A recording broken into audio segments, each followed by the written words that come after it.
morning, everybody. Make sure the stream is up the way it should be here.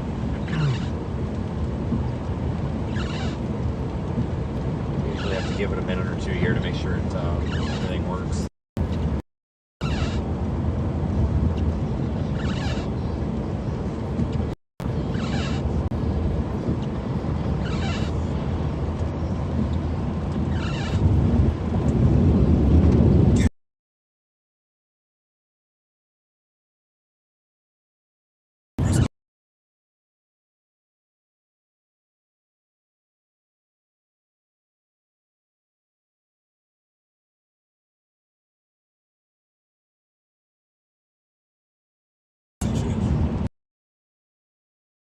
So, northwest of Jones.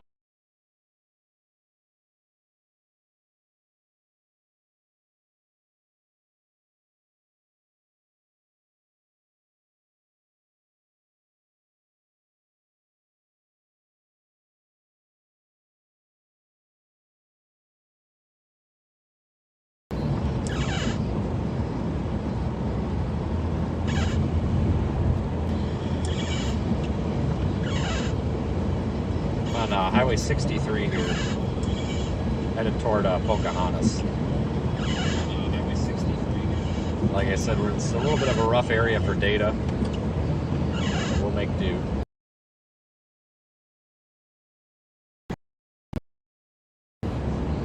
There is freezing rain coming into areas north of Little Rock, northwest of Little Rock, like Parksville, Russellville. Additionally, it's all moving northeast. Melbourne, Ash Flat, going to be coming into the Pocahontas area.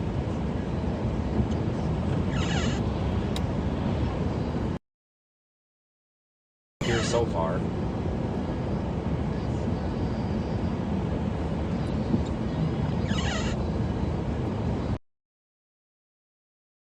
End up heading up toward West.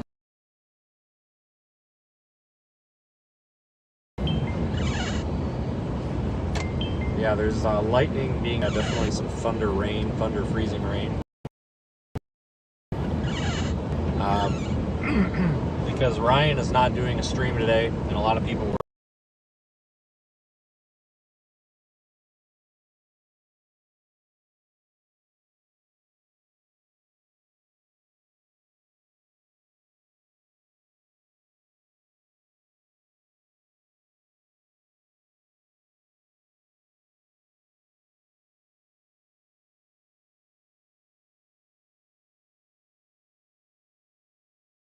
So every Thursday we'll stop at the top and bottom of the hour and do a little bit of a radar update for everybody.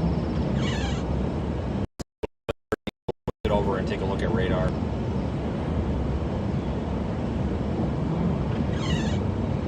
We're about 20 miles outside of Pocahontas.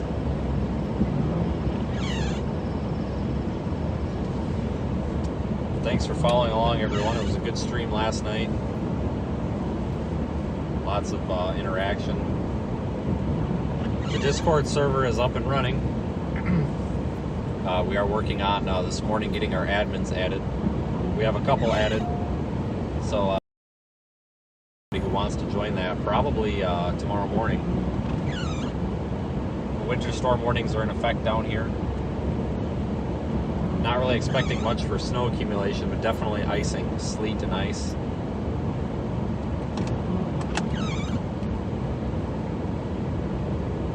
Conditions are going to deteriorate as we head off here to the north and northwest.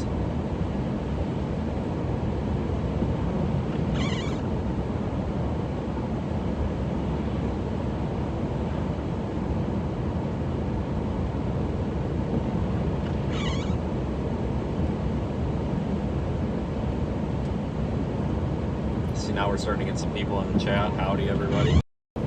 Just jumping in every half hour at the top and bottom of the hour, we're actually going to stop and pull over and do a little bit of a radar update. We had the luxury of doing that for winter weather because it's not like severe weather where we're flooring it to find a tornado or anything. So can't really do that with tornadoes, but I think we're going to start doing that with winter weather. Ryan's not doing a stream today, so I guess we might as well. If he was doing a stream, I wouldn't bother. Just send everybody over there. We're in the Walnut Ridge area. Got a touch of a late start. I probably a little bit earlier because we're gonna. It looks like we might miss this first wave of extremely. Well, I shouldn't say extremely heavy, but pretty heavy freezing rain and sleet that's coming up between Salem and Walnut Ridge, Pocahontas area. Gonna head up toward Poplar Bluff, Missouri. Probably gonna be coming in just behind that. But I think we're going to continue up into southern Missouri. There's a car in the ditch over there. It's been there for a while. We saw that yesterday. Continue into Missouri.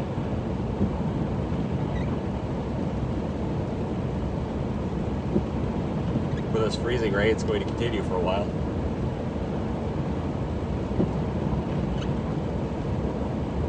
The main story of the day is definitely the ice.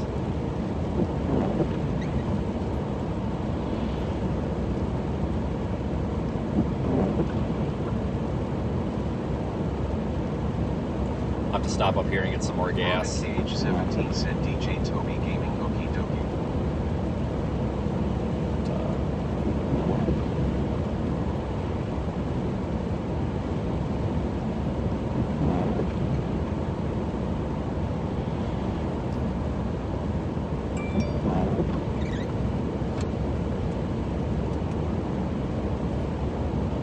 In half a mile, keep left to stay on US Highway 63 North. Morning, everybody.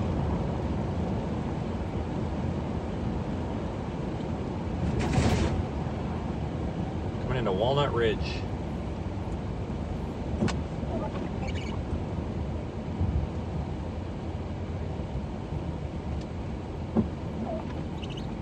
The roads are in pretty good shape so far. Keep left to stay on US Highway 63 North. Sure, that'll change. Highway 63 North. Okay, and it looks like we got the Facebook viewer count fixed also. Excellent.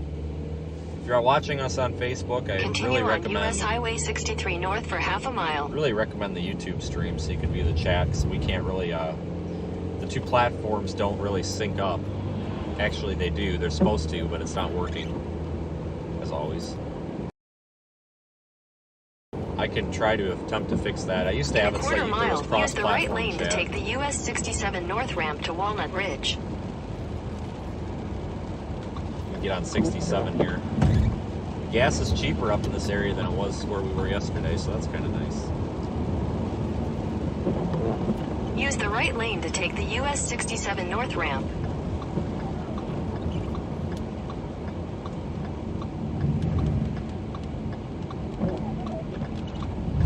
Continue on US 67 North for 17 miles.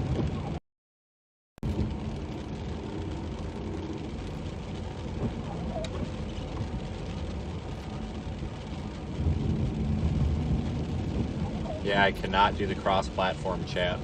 However, we can cross-platform YouTube to Discord, so what we're probably going to be doing is setting up an extra Discord room for the stream chat also. Oh yeah, I got those sunglasses just for you.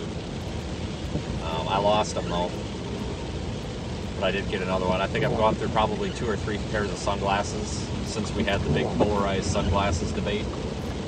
Not really a debate, but you know what I mean. Been through several pairs of them already. It's ridiculous. I keep losing sunglasses. This bridge is solid ice. And it is pouring freezing rain. Reed was on earlier. Yeah, he's headed down there back toward Little Rock, I believe, to get west toward Russellville. Where am I at? Somewhere near Walnut Ridge. The map is on there on screen. I know you know that, but I need to do it. What I want to do is get it so that every couple of seconds it zooms in and then zooms back out, so you can see a more precise location and then an overview. There's a way to do it. I just need to sit down and get it done.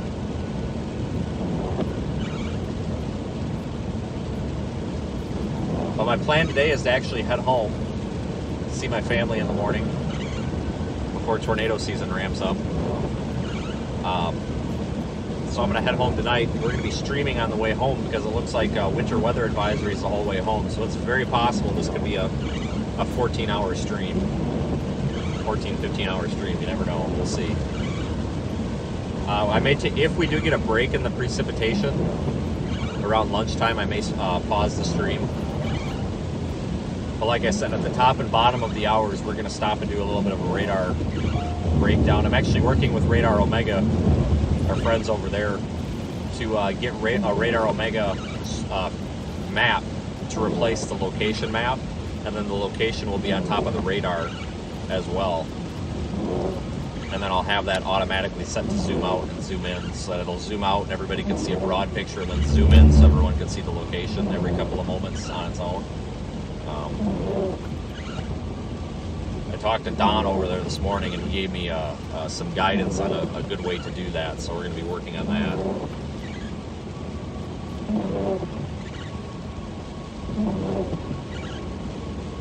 Just couldn't get it done in time for today, so we'll leave the location up.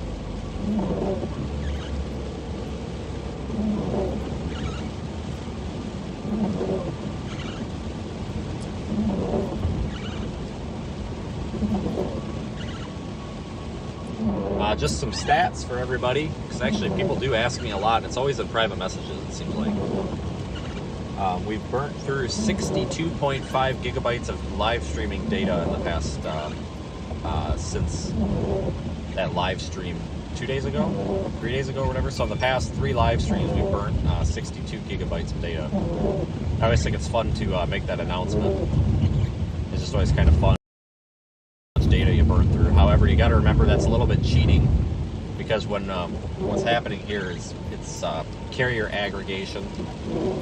So we're streaming through Verizon, but we're also sending the same stream over a different data connection on AT&T. So that if we lose Verizon service, the server will automatically pick it up over AT&T and vice versa. So that's really doubled from what it is, but still. I see Robin jumped in. Robin was testing out the Discord server this morning with myself and another supporter that set it up for us. Everything seems to be working, so once we get our mods on there, we'll open that up. Oh man, that was bad. I saw your tweet about the mail truck getting sent home. That's funny.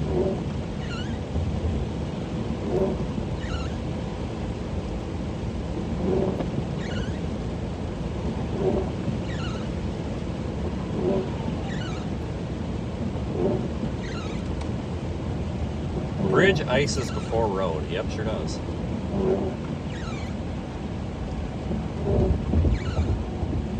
I assume that they've been out here treating the roads. I don't really see any little salt grains on the road, but I'm sure they've been spraying them with that brine, because they're not that terribly icy. And it is 29 degrees, and it's pouring rain.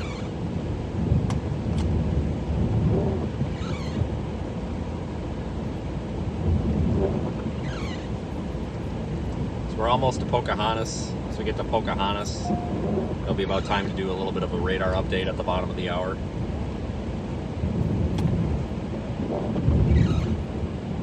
North of Walnut Ridge.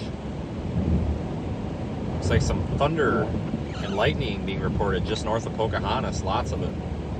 But then of course we've got this, we're going to have a lull in the precip, and then we're going to have another wave come through.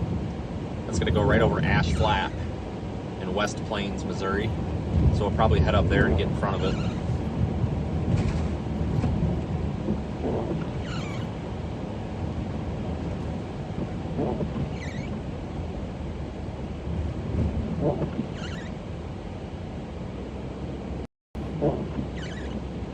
Possibly end up over near the Sykeston, Missouri area, over on I-55 there maybe eventually.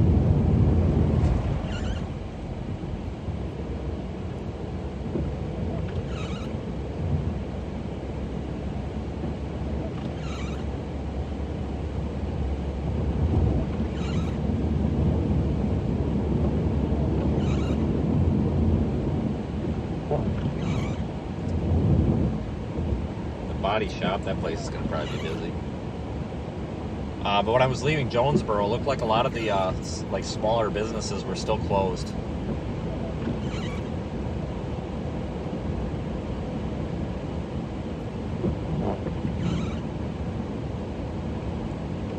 But I did end up getting a hotel in Jonesboro last night,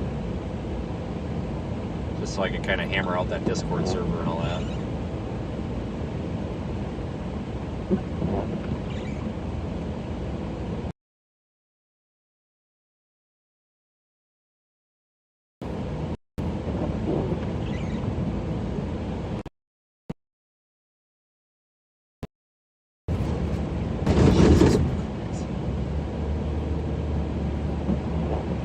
Roads are crap.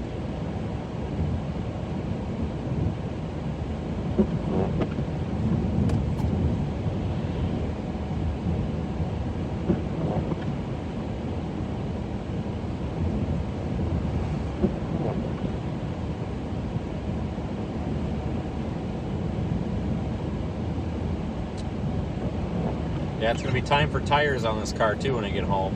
These all seasons are down to about 630 seconds, which is only like, you know, 2/3 worn down. But I just, with the mud roads and stuff, I like to keep them fresh. So I usually end up getting a pair of tires or a set of tires every 6 months. Any salt? Yeah, there is. And thanks, Dan, for the super chat. We'll grab lunch up here. I don't know where, but we'll find it. Appreciate it. And yeah, I think they've been spraying a lot of that liquid brine. But probably gonna have to get another set of tires. I really need to get Discount Tire to sponsor me, but I don't think I spent enough money for them, or money there for them to be excited. So really, a set of tires for this thing's about $700.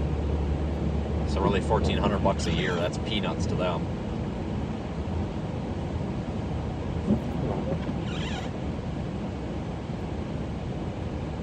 Oh well. That's the problem about this car with these 17-inch rims on it. The tire size is a little bit goofy and they're more expensive. When I used to drive the, which we still have, it's an 06, basically a Ford Escape. It's like the Mercury version. I used to chase storms in that, and that was cheap because they were just regular 16-inch tires. That's one thing I miss about that, is the wear and tear was cheaper. Maybe we should start chasing in that thing again, blow the windows out of it, who knows. I think we might pass this gentleman here. We're doing 35, but I don't know. You got the Radar Omega app? Good. Yeah, Radar Omega is nice because they really designed it to be for professional users and everyday users. Radar Scope is another excellent app. However, that's pretty much only for professional users. But what's nice with Radar Omega, if you go up there in the top left, go to the menu and then click on Radar and switch it to MRMS, you'll get the national composite, so you don't have to switch radar sites. So that's like the perfect setting for people that don't really know how to like interpret radar. They just want to see, you know, when it's going to rain. So that's a great. So I really like that they incorporated all that. You know, so it's nice because we could, you know, tell people that's just your average Joe that wants to look and see when it's going to rain, they can download it. And if it's a professional storm chaser or a meteorologist or whatever, they can still use it. So it's really nice that they did that. Walmart tires, yeah. I used to do that, but I've had pretty good luck with Discount Tire. Yeah, we're going to get Radar Omega here on the stream. It's going to replace that location map. Going to have the location over top of Radar Omega. Just have to get it done. I was talking to Don from RO this morning about that.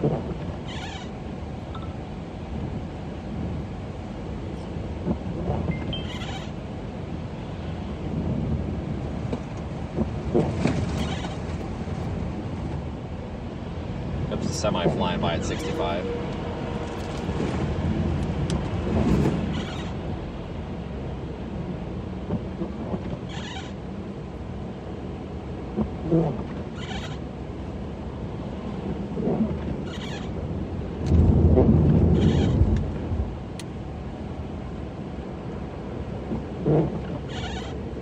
But okay, so about 5 minutes we're due for our radar update.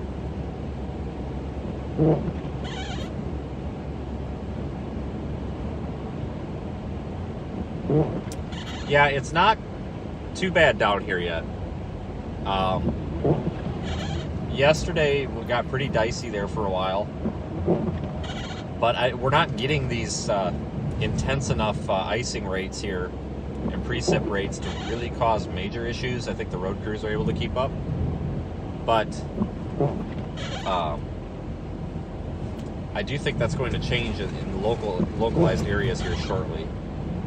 Some of these heavy bands of freezing rain coming through Marshall, Jasper, and even back toward Harrison. Those are all going to go up toward Ash Flat.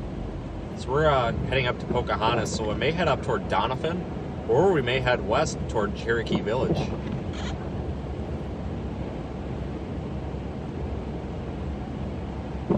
We'll see.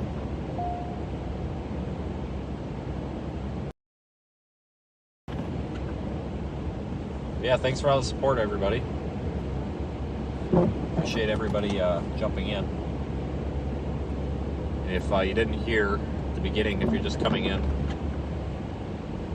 we're going to be doing radar updates here at the top and bottom of the hour. I'm going to start doing that for these like winter events and for severe weather events. However, for severe weather events, not going to be able to do it as much because it's much more active. I just don't have the time to do it.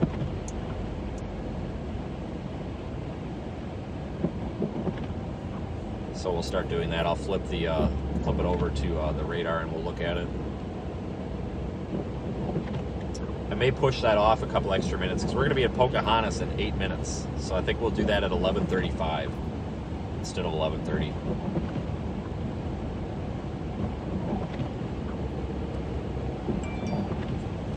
It's funny though, I was just coming through this area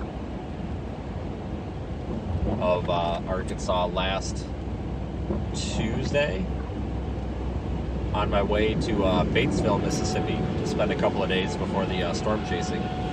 And it was warm. It was like 73 degrees. It was nice out. But there's a ton of ice on the front of the car. I did tweet out a photo from the hotel. It was covered.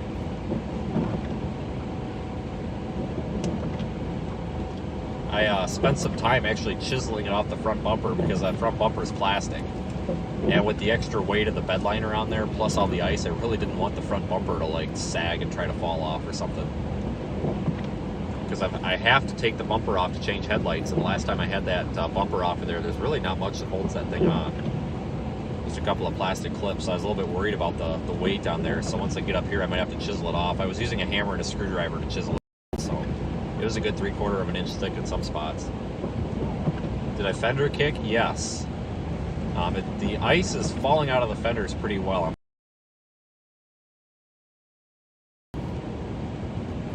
Yeah, a lot of people, I noticed there were some people yesterday in the stream wondering what the heck we were talking about. It must be people from warm weather areas, because anytime it's snowed, that's like the first thing I do when I get out of the car is kick the ice out of the fenders.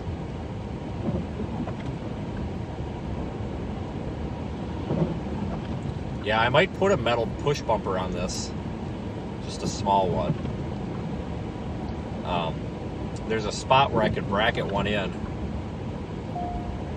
and actually get it structurally attached to the unibody. Wouldn't be super functional, however, we could mount some extra lights up there so we could really light the stream up at night. That's kind of the plan.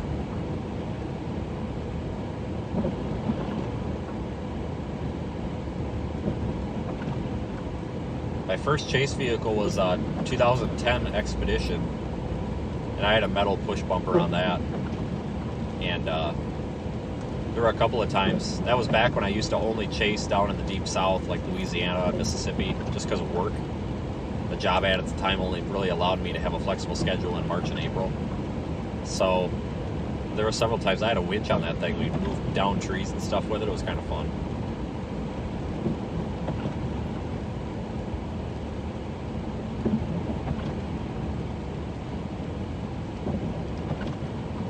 All right, it's 11:30 and we're just coming into town, so I'll switch it over and we'll do a radar update here.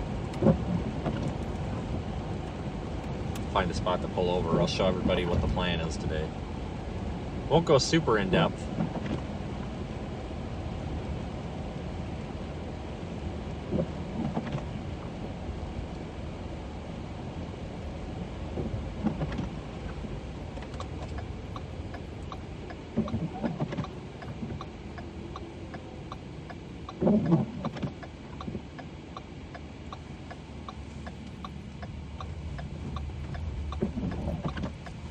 Oh, whoops. I think I went in the truck exit, but whatever, I don't care. In Break 3 it. Carter Lane. Continue on US North for 2 miles. We'll watch this intersection here. Maybe somebody will get in an accident or something and... Oh, holy crap, I can't stop. This ice driveway is sheer ice.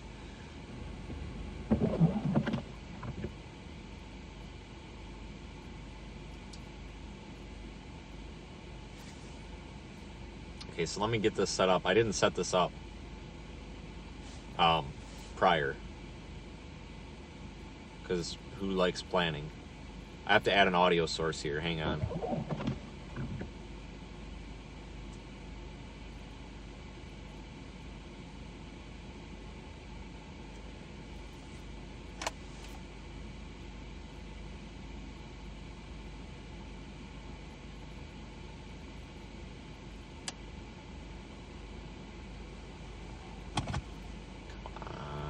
Computer.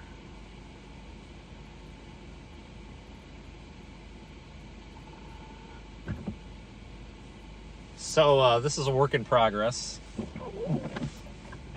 I think I have a better way to do this. We're going to do it this way for now.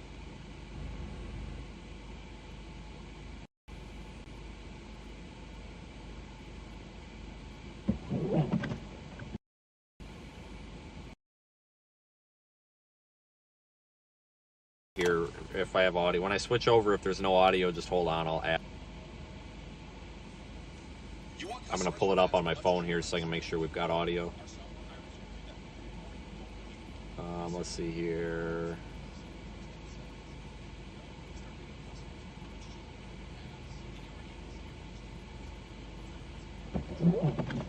Okay.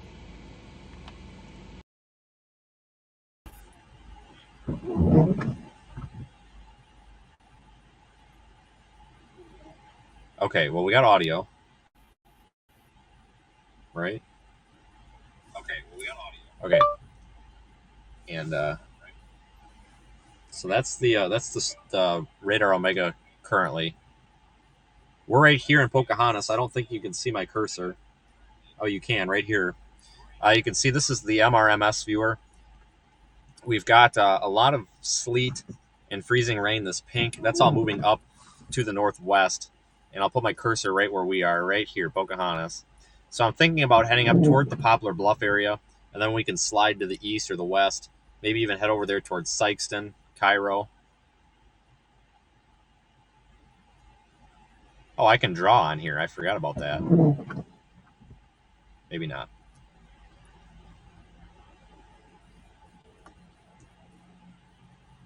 I don't think I can with the screen share.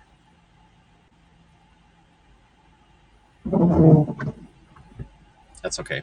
But right there, we're going to head up. We want to be in the brunt of that. So I think that we're going to head up toward Poplar Bluff, and then all this is going to kind of train off to the northwest. We may head to the west, like toward West Plains, or we could all go over towards Sykeston and check out the interstate.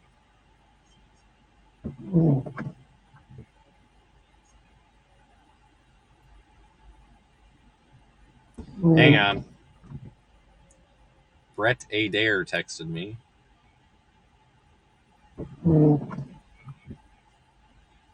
Yeah.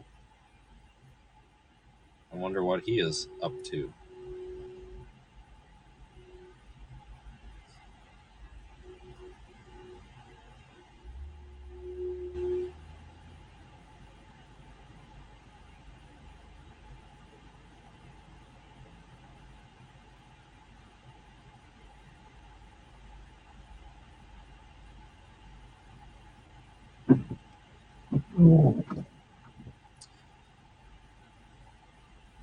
So anyway, that's the radar update.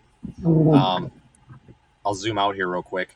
So you can see there's a large area of icing and freezing rain and sleet, all that pink there moving off to the northwest. So that's our quick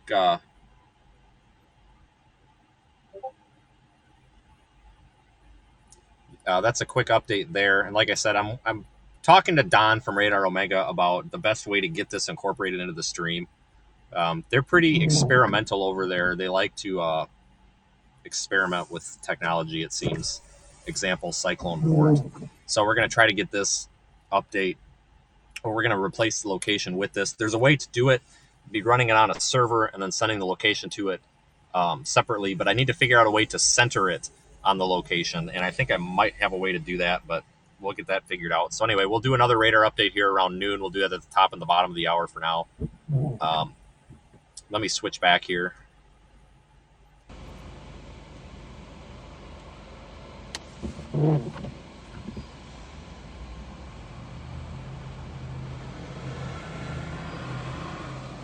Okay, we are back, right? All right, so excuse the fumbling around. That's kind of a new piece of gear that we're using to do that. So we'll do that here at the top and bottom of every hour.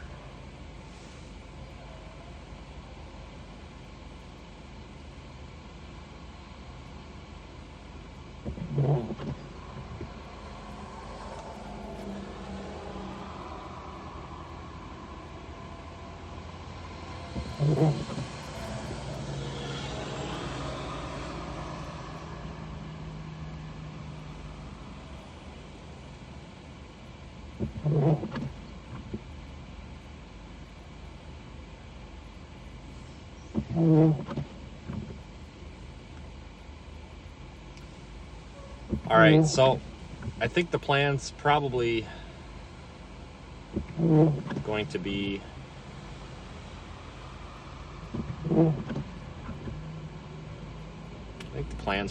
to continue heading north.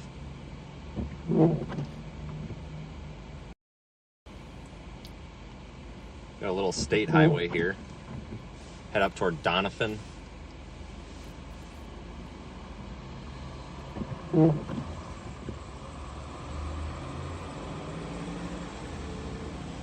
going to GPS that.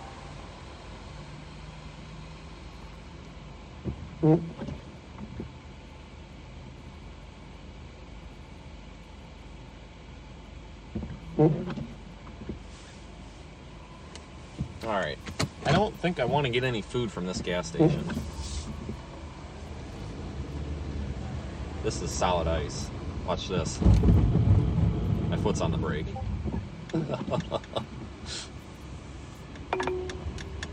Hang on. For the sake of science, we should probably do another brake check. In See if I can 800 find a feet, spot turn where we left won't onto get Airport anybody. Road. This is for science. No egg rolls. Yeah, hell no. Yeah, it is raining really, really good out here too. Holy crap. I can't even get going enough to do a brake check. All right, ready for science. Yeah, I'm not stopping at all.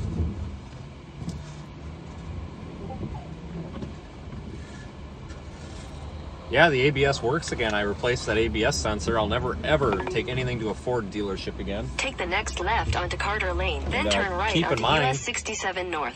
Keep in mind, I went through the Ford maintenance technician certification process several years ago to be a certified Ford mechanic. And I am a Ford person, but I will not take a Ford to a Ford dealership. They told me that the ABS, Take the the next track, right onto US 67 North. the ABS, the track light, or the track control, the park assist, all that went out, Continue on US 67 North for 2 miles. and it all quit. And I'm like, God, that's weird. So I took it to them just to see what they said, and they said the ABS module was shot. And I'm like, well, I guess I could believe that, but I Googled it, and a guy on YouTube, and he's like, if you have a 2013 Ford Fusion and all this happened, this and this is your problem. And I'm like, you got to be kidding me. It's factory wiring harness that goes into the ABS sensor is known to chafe through. So we have ABS again. We were driving around in several of those winter storms without ABS, which is fine, but I kept forgetting that we didn't have ABS. And I'd put my foot on the brake, and we'd start like going sideways, and I couldn't figure out why. And it's like, oh, that's right. But it was kind of a problem because the brakes on this are so touchy. I was locking the wheels up. Just trying to slow. Even if you just barely touched the brake, you were locking the wheels up. So I'm glad to have that fixed. But yeah, that frustrates me. That's not the first time. We took an ambulance there at the awful ambulance company I worked for. We took an ambulance there to get an oil leak fixed, and they said it was going to be a one-day job max. And then they never called us. So 2 or 3 days went by, and I called them. I'm like, hey, can I get my ambulance back? And they're like, no, it's not done. It's tore apart. And it was tore apart. And they said, well, it was a something, whatever. And I'm like, okay. So they kept working on it, and they said it'd be done in 3 more days than they promised. Well, it was never done. Drug on for 2 weeks, and it's like, if you don't know when it's going to be done, just tell me you don't know. I've had terrible experience at these Ford dealerships. Much better to find an independent mechanic, that's for sure, or just do it yourself.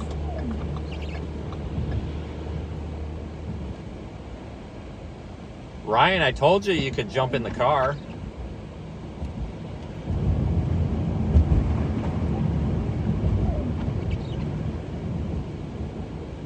I think we need to do like a multi-stream with Ryan and get him. We need to get on the same storm with two different vehicles and like mash them. But thanks, by the way, Ryan. But yeah, this is Pocahontas, guys, and the bridges are terrible, but they've obviously done a pretty good job here of treating the roads. I think this is a little tiny state highway that we got to take. So I'm a little bit, holy crap, did you see that? I got to put a stream marker in for that. I don't know if you saw that, but that ice just flew off of that guy's roof. If this road is like horrible and hasn't been treated, we'll take a different turn left route. onto East Broadway Street. I've got some kitty litter with, but not enough to get us down an entire road. And I don't have the winter tires on either because obviously we came from tornado chasing, so I wasn't expecting this. So we're just on the all seasons, so caution being used. Turn left on East Broadway Street.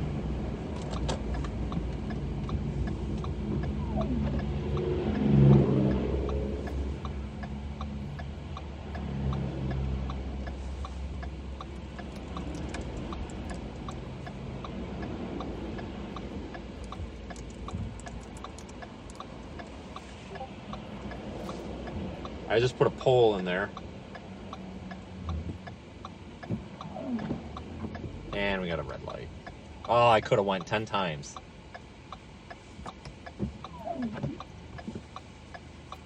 I just put a poll in the chat if we should get gas station egg rolls for lunch or not. Let me know. I think I know the answer. I will get those little pork egg rolls from like Quick Trip up in the Midwest. Not like Quick Trip down here, but like Quick Trip with a K. Those are always really well prepared. In 1,000 feet, turn right onto North Thomasville Street. Is this it? No.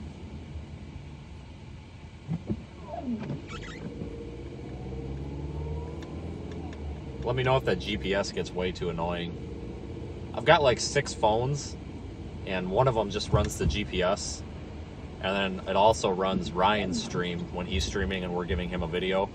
And then what I do is I just put it in super low quality so that it's not like bogging down the internet. Take the second right onto North Thomasville Street. And then I just run it at super low volume so I can kind of hear what he's got going on. And then it runs GPS and all that. But that sits up here and it's right above the streaming phone. So continue on North Thomasville Street for half a mile.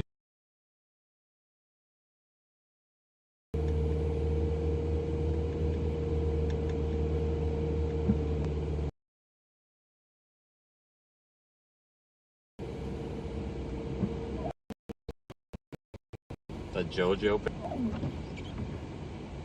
They have those at Chester's Chicken. Or there's a lot of those places that are in gas stations and stuff now that have those potato wedge things. Is it more efficient to give money through Super Chat or PayPal? Either or. It all goes to the same place. In 1,000 feet, turn right to stay on YouTube North keeps a Thomasville very Street. small percentage of the Super Chats, basically. And I'm fine with that. I think that's great that they do, because essentially, if I was hosting this on my website and my server and footing the bill, we'd probably have a $2,500 bill at the end of the day, because of just the cost to stream 720 out to so many people. So that's perfectly fine that they Turn do right that. to So it's stay on whatever. North Thomasville Street. The reason I started incorporating the PayPal thing is because some other people that watch the stream that do a lot of Twitch streaming told me that I needed to have a PayPal link. In a quarter mile, So I did slide that. right onto Arkansas 115 North. At the end of the day, I try to go through there, and if sometimes when the PayPal donations, there's not an email with it. And I don't know if that's just PayPal or what, but if there's an email, I always try to send a thank you message back, because I do appreciate it. But sometimes I can't because it won't show me the email, and I don't know why. So anybody that puts anything into PayPal, trust me, you're appreciated. And if you didn't get a thank you, it's because I could not access your email.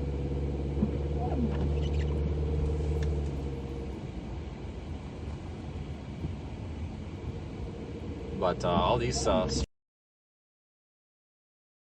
$3.15 a gallon. We should probably get gas there, but we've got Right onto 3/4 of the Arkansas tank. 115 North. Seriously smells like burning plastic. I hope it is not my car. Can you imagine? You don't.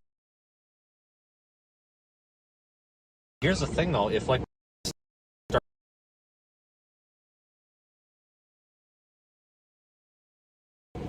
as long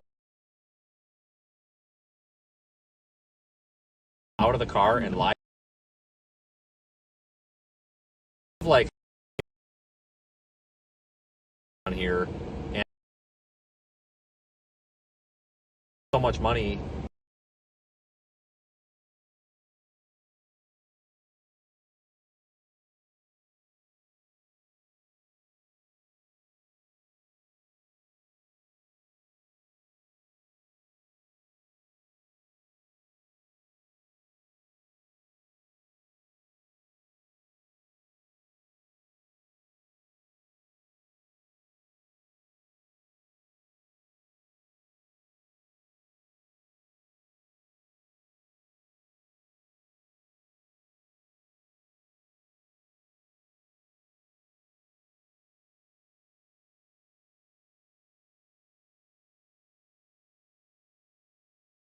A pan tilt zoom camera on top of the car.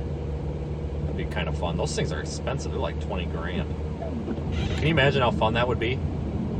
Maybe we could like auction off rights to control it. Like we could have a member of the day, and that the member of the day could control what we're looking at. Carrie, I see the super chat. Thanks a lot. I appreciate it. We put all the super chats and all that, PayPal donations, whatever. All that goes fuel. Is like $2,500 worth of fuel, it seems like. So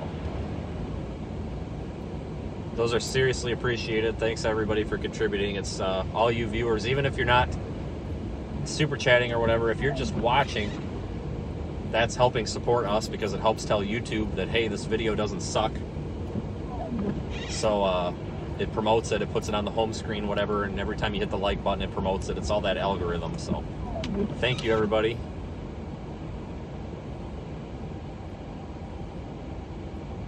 You got your tax refund? Must be nice. We've been fighting for to get Nikki's back for over a year because the paperwork got screwed up, and the paperwork figured out. It's just ridiculous. What a process. My taxes are always a pain because I try to write off so much, and then the IRS flags and wants to audit me because they don't believe that I'm trying to write off, 100,000 miles a year, and then I have no way to really prove it. So I always offer. Last year I offered to show them the fuel receipts, and then I never heard anything back, and they never did an official audit, so they must have just been like, this guy ain't worth their time.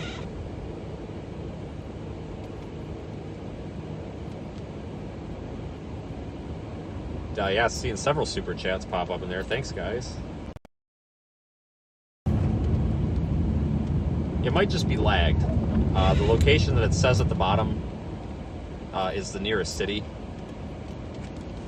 And then it does, I think it only updates every 10 minutes.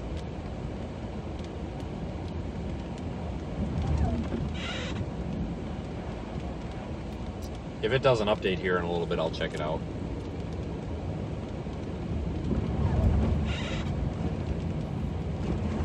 Yeah, I thought about doing DoorDash just for something to do, for some side income.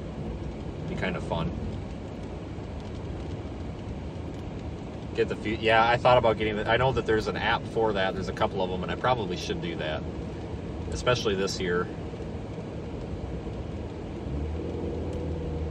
I had a client last year, at the beginning of the year, that sold a lot of live streams to. Nobody that I work with now. No, it's not Severe Studios. It's not Ryan. It's not any of these people. It was somebody from previous that we'd sold several streams to. And they never sent me a 1099 or the W-9, whatever it is, the independent contractor tax thing. Never got it. So that's going to be fun to do the taxes here once I get them completed, because I don't have any of that tax paperwork. So that's going to be lovely.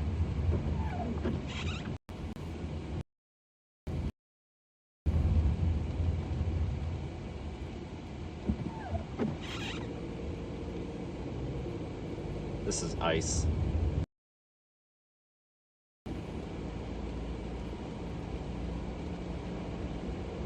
Yeah, gotta love tax season. I think next year I'm going to be hiring an accountant to do it, because I can't deal with this. But I've found that here, as we're kind of growing the channel, we kind of need to branch out and hire some helpers, so to speak. So one of these days, we're going to figure it out.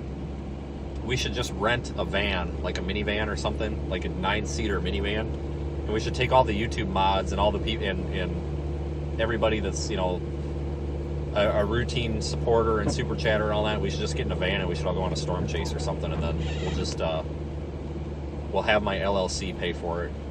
I think that'd be fun. Or we could all like go to dinner or something. I don't know, something fun, like a meet-up and group storm chase tour or something.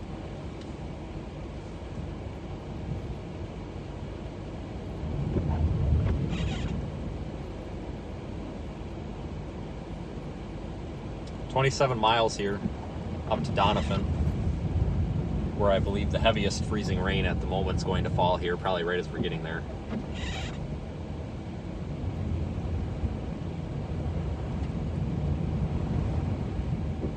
Yeah, there's some storm chasing tour companies that are actually pretty reasonable. Now, it sounds expensive, but it's really not when you consider what it is. I think a lot of them are like $2,500 or $3,000 for, I think, 8 days. But that's not out of line, considering everything is paid for, including the hotel, and they stay at nice hotels. Most of them stay at like Hilton's, or at Hilton hotels and IHG hotels. And they don't usually get like Hampton Inns. They get like the DoubleTrees. Like, they stay at nice hotels. The only thing you've got to pay for is your meal. Everything else is paid for, so that's not a bad deal. So I highly recommend a storm chasing tour if anybody wants to storm chase and doesn't know what they're doing.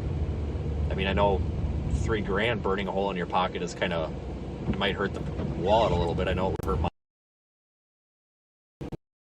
What you're getting, it's decent. They sound overpriced, but when you think about it, it's not. You figure $120 a night for a decent hotel times 7 or 8. You know, there you're up to almost $1,000 roughly in hotels, and then of course it's a ton of fuel for them, and then they got.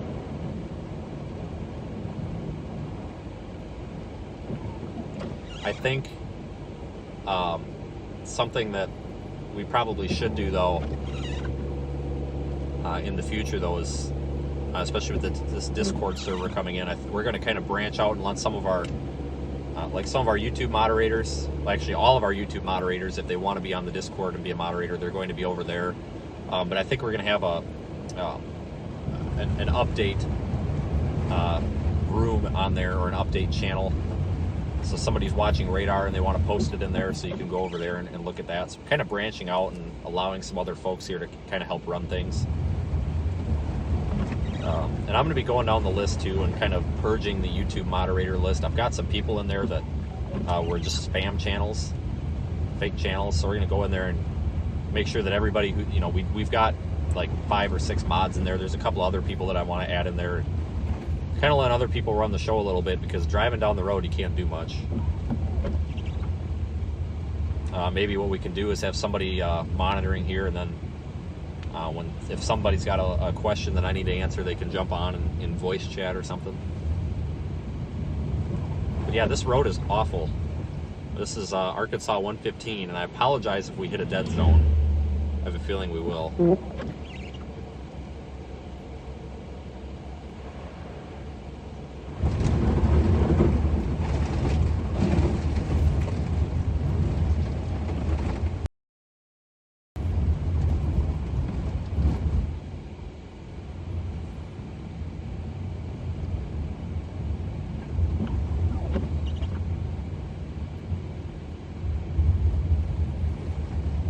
We'll just go like 20 miles an hour here. It's cool.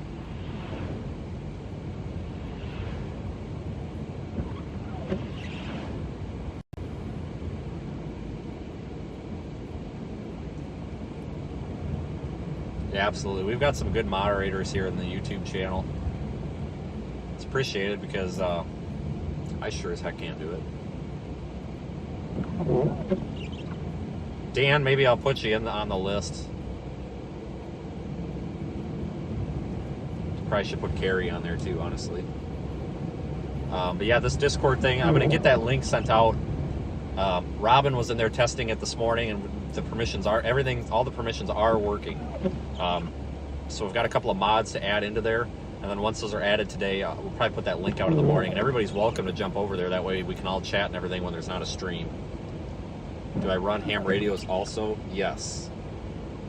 Most of us do. A lot of storm chasers have a ham license. I know, like Tim Samaras, he did. I think he was like WS. Like that. He had 2 trolls, that's it? Usually there's more.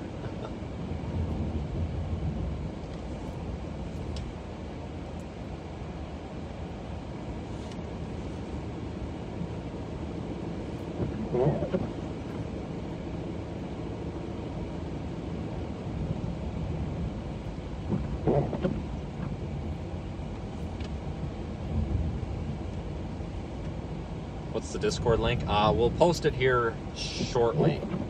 Probably it'll probably be posted on the YouTube community page, and also my Twitter and Facebook tomorrow morning. Fine-tuning a few things. Yeah, I think if we get up to Doniphan, we're going to probably head a little bit west. It's like the most intense freezing rain and everything. And once we get up to the top of this hill, make sure we got a good solid connection. I think I'm going to do another radar update here. We're about due for one. The phone streams to a server, and then the computer also streams to a server. So basically I have to patch the computer screen in, and it's kind of a pain in the rear end. But I have a better way of doing it, but I need to get home to do it and spend a little time doing it. You can actually even do it automatically. Let me see here if we got a spot we can pull off.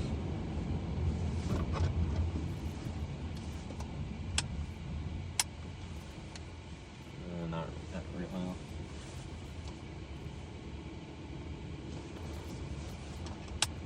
Kind of. Pull off in this little driveway thing here.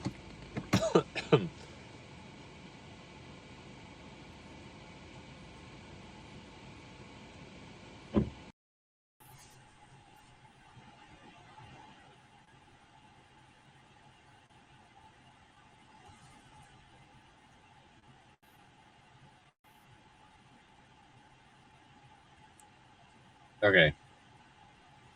I think we're switched over. So here's the current radar. Okay. Excellent. And I should be able to draw. There we go. I can draw now. So I'm going to draw with this blue pen where we are. We are, I don't know where we are. Poplar Bluff. We are right about here. I don't know if that's even showing very well.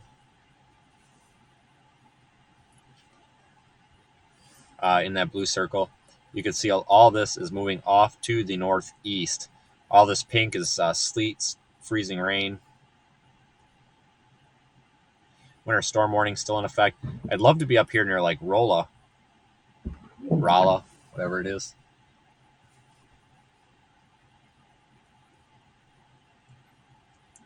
But as you can see here, I think once we get up to Donovan, let me circle that. Donovan is right here. Once we get up toward Donovan, I think these bands that are down here are going to be moving at least real close to Donovan or just west, and we can always track west a little bit. So we'll continue up.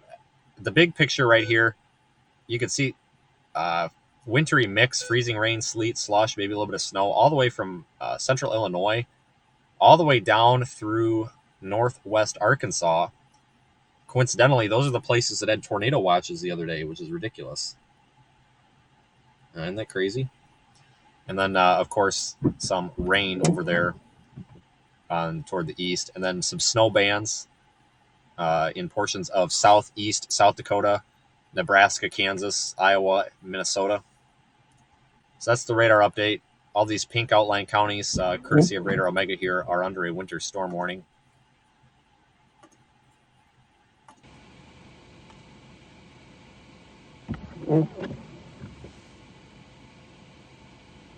Okay, so we're back on the camera. I think. Okay, so we're back. We are. Excellent.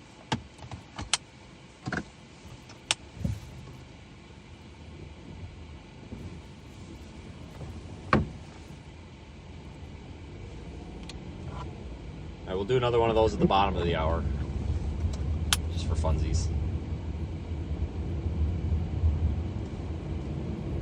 Because everybody always asks.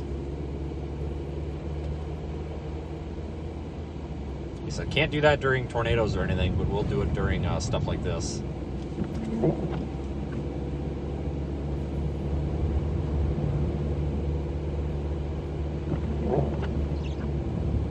I'm a little bit surprised on our poll. I thought it was going to be, you know, a big no across the board on the gas station egg rolls. There were some yeses. I tell you what, I did try that I thought was pretty good. Frederick County, Virginia, ice, sleet, really? It's a winter storm. You've got a separate weather maker out there, it sounds like, in Virginia. That's not this system in particular, but interesting. Anyway, the breakfast tacos, which I think is really just a burrito because it's just a soft shell, at the Love's truck stops are really good, and they're cheap. They're like $2.25. If you get the sausage and egg one, it's pretty decent. It seems pretty safe. It's not nasty or anything. Don't take 160. Why is 160 bad?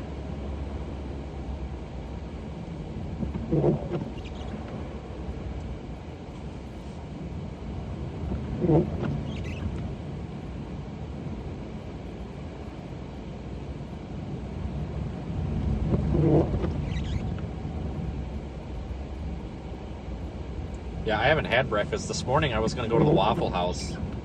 I love Waffle House. They're cheap. You can eat like breakfast for like $8, and the food's good. And it's fast. You have your food in like 2 minutes, it seems like. But my alarm, I have a bad habit of my alarm not being set. And I woke up to a bunch of text messages about the Ukraine thing. And I thought, oh crap, I need to get out the door. So I got out the door.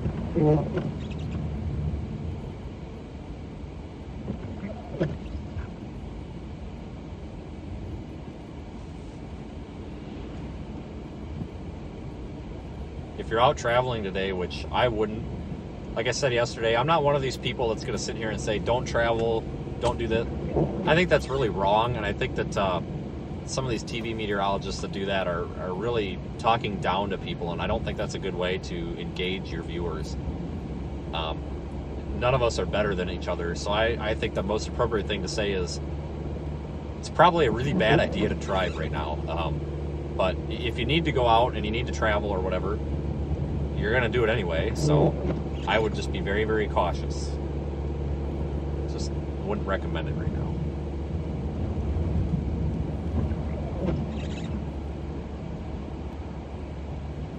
Yeah, I like Waffle House. I just usually get eggs. We don't have any up in the Midwest where I'm from, though. They're kind of sporadic, but it seems like where they're at, there's a ton of them. You know, like down here, I think there was like 2 or 3 of them in Jonesboro, I thought. Getting bad in Little Rock. Yeah, Little Rock got hammered pretty well.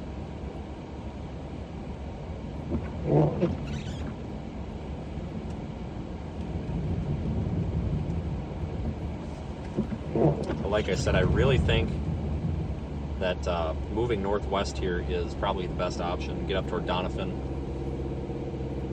There's really no, I mean, there's a million right answers. We could cover this in a bunch of places, but I'm going to be going home at some point tonight to see my family before they up and leave me out of disgust. We're not at that point yet. I figure I got like 2 weeks on the road before they start getting ticked off, and we're only at like a week and a half. So, but I'm going to go home tonight. So I'm technically on my way home now because I'll be going north.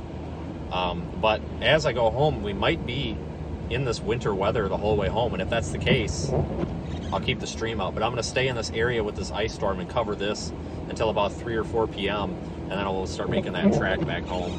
And I'll keep the stream up for that if conditions warrant. I only ate a Cracker Barrel once and it was pretty good.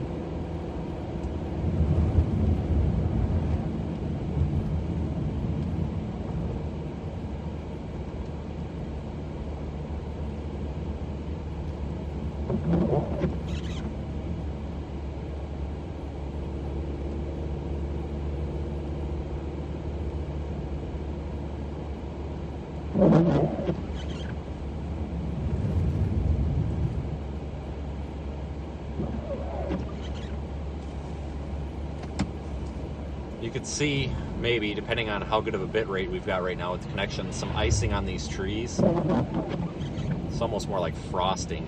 There's some, oh no, there is a light coating on there.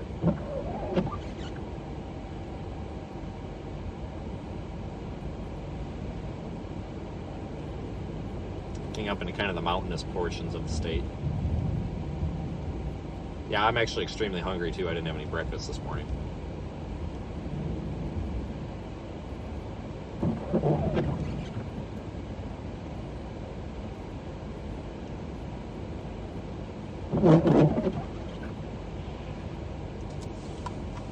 Later on, this is just going to continue though. I mean, this is going to be off and on all day, so some of these areas that aren't receiving any action are going to at some point.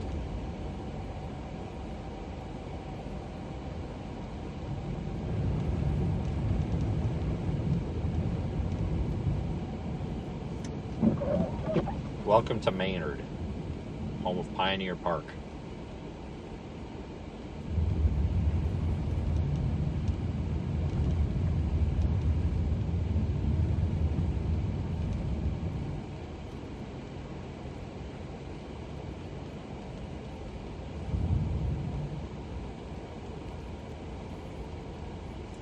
Anyway, thanks for joining, everybody. If you're new here and you just are subscribing to the channel, we live stream tornadoes, hurricanes, floods, snowstorms, everything.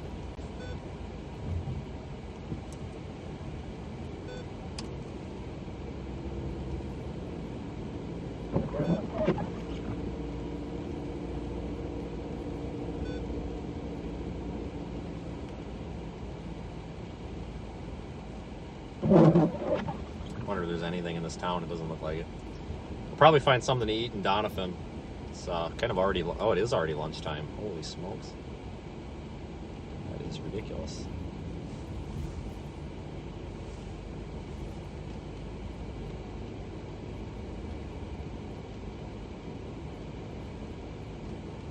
Yeah, there's some ice accumulation on the fences, the signs.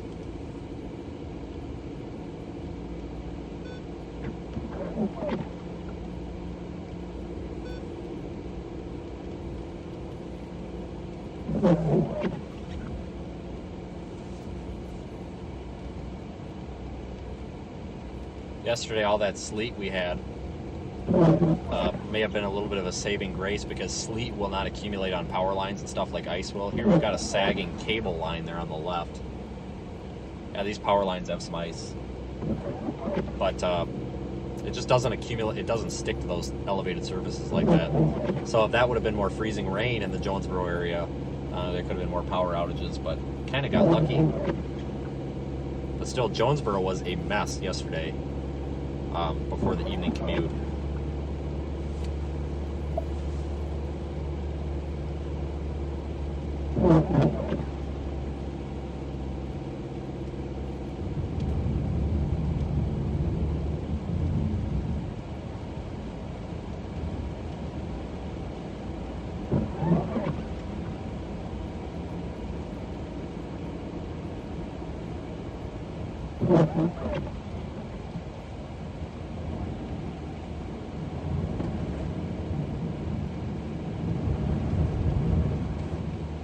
Yeah, I'm not a big fan of the icing.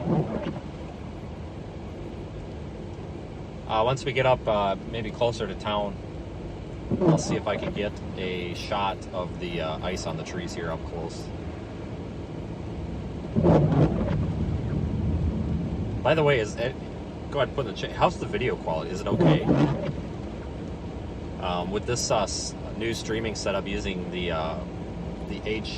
HEVC instead of H.264, we can push more bandwidth, or we can push better quality through lower bandwidth. So right now I'm streaming in standard def, and it's stretched to 720. So it's a crop on there, so it's still really just 480 or 540p. But I think after today, since it's working so well, I'm going to up that to 1280 by 720, and we'll actually get HD. Good. Excellent. Yeah, because I don't really like upscaling standard def. So now that we can get a solid 720p stream on 1,000 kilobits a second with this SRT system. So that's probably what we'll do. Make it a little bit clearer. We won't have the crop factor on there either. It's cropped a little bit now.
Okay, so we are 15 miles out of Doniphan yet.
This road seems to have been treated fairly well.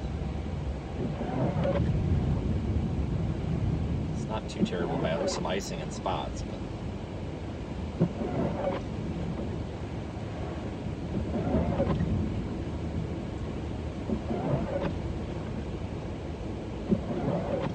yeah, the streaking from the wipers are. Once we stop, we'll see, get some of the ice.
that was a big dead zone.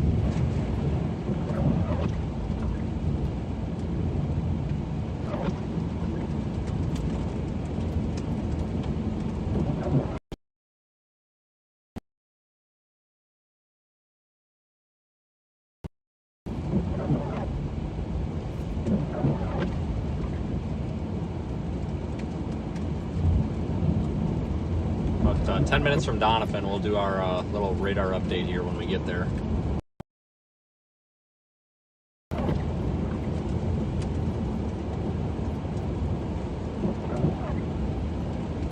We are in Missouri now. Crossed Missouri when the stream was down.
Kind of in a dead zone. I have enough to push a little bit of a stream here, but I don't even have enough to really do anything else. This is a horrible spot.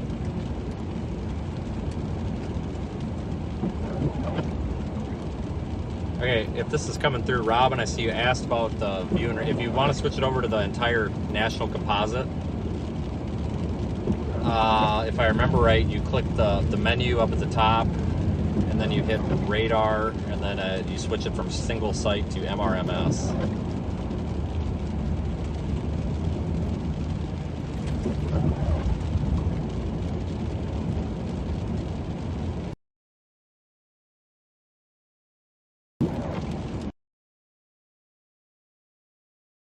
It's the precip. It is definitely freezing rain.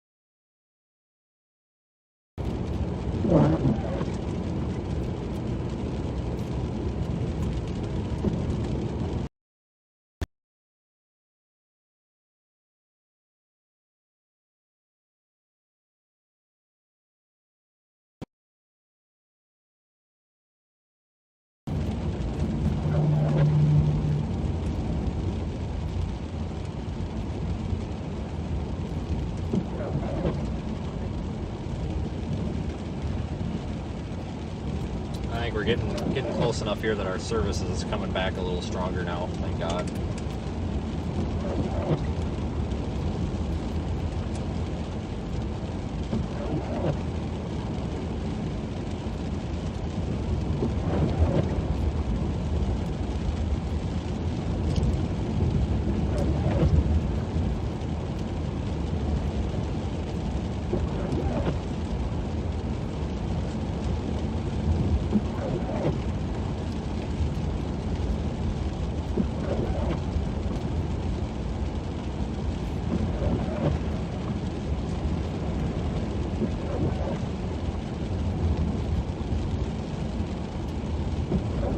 I've got 30 degrees on the car thermometer. I don't know how accurate it is.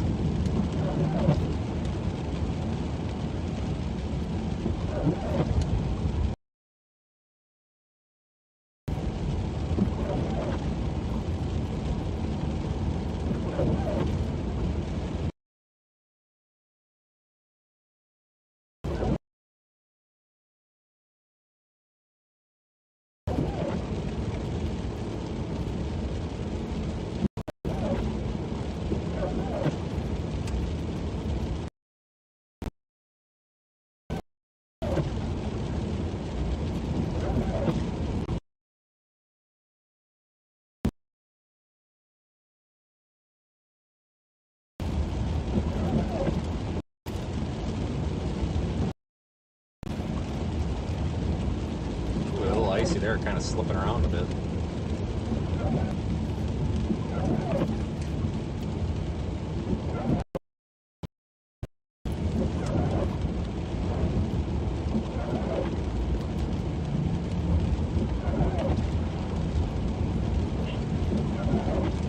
It's possible too that the cellular antennas on the roof are completely encased in ice, and that could be causing some slight issues. It's probably what's happening.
Figure out what we're gonna do.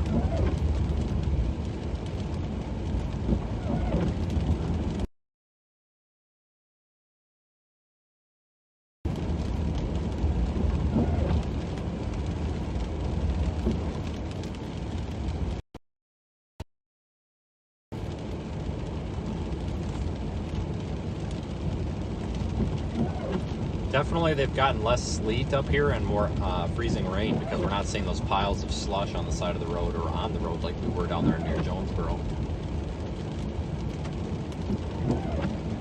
Pretty much pure freezing rain up here.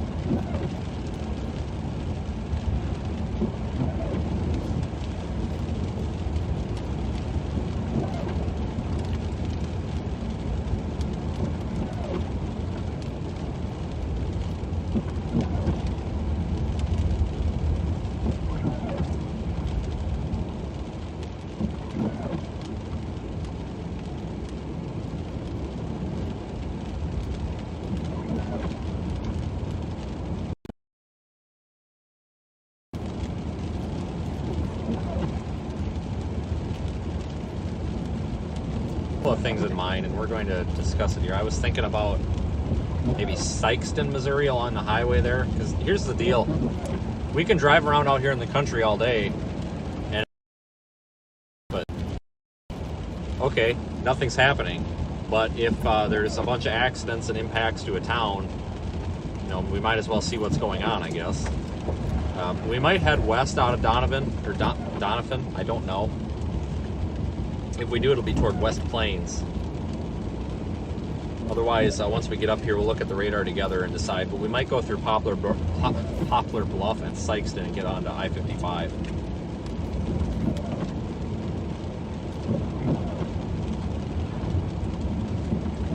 Almost there. We'll look at radar together here.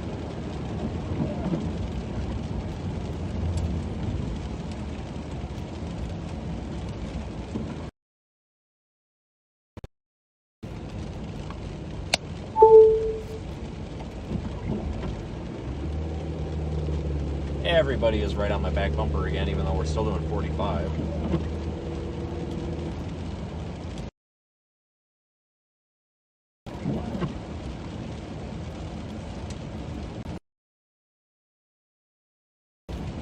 Ooh, this curve could be nasty. Like I said, they have had to have pre-treated these roads somewhat, otherwise these... I hear some grit on them. Salt. I guess it looks more like salt.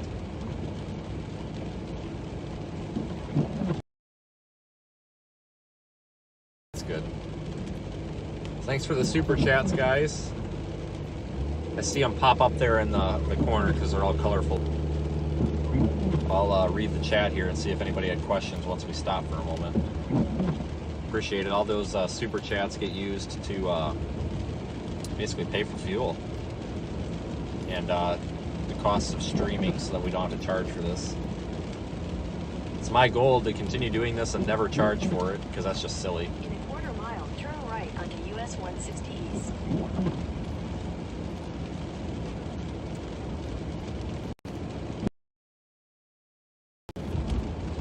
There are a couple of chasers that charge for their streams. Don't get me wrong, like Daniel Shaw, he does via Patreon, and the reason he does is because it is so ungodly expensive for him to come over here every year and do it from Australia, so I totally support that. I'm supposed to turn right? Yes. I don't know if there's any food in this town that's quick. I hate to say it, but I almost might get a bag of chips at the gas until we get over there toward Poplar Bluff.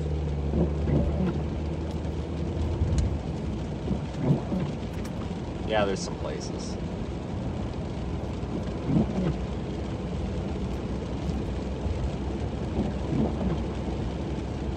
We'll get into town here and figure it out.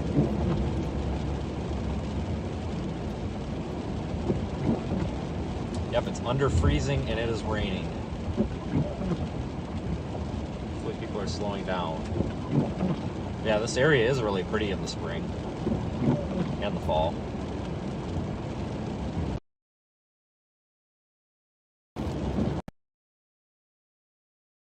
Road much, but I'll come down through like Poplar Bluff area heading toward Jonesboro on 67.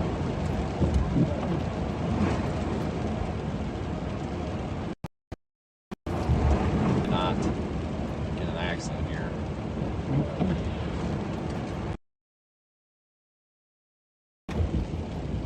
Uh-oh, gas price alert. $2.97. That's going to be like the first time I've gotten gas for under $3 in a long time. We're stopping business. Probably members only or something dumb. Heck yeah, for $2.97. Yeah, I think we're going to take 55 north, but we'll look at radar here and check it out. Harps, never been here before. Make a U-turn, then turn left onto US 160 East. That pump's out of service.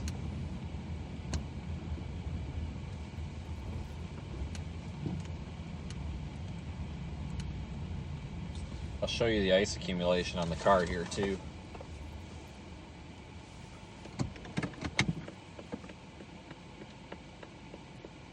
Okay, so let's switch over.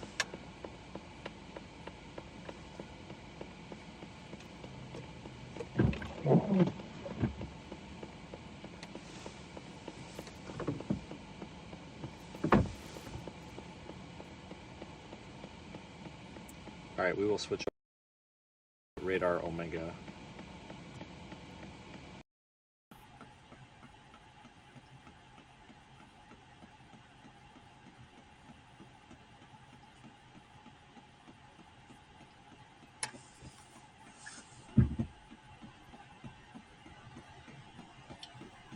Okay, so this is current radar. Okay, so sorry about that. Let me zoom in some.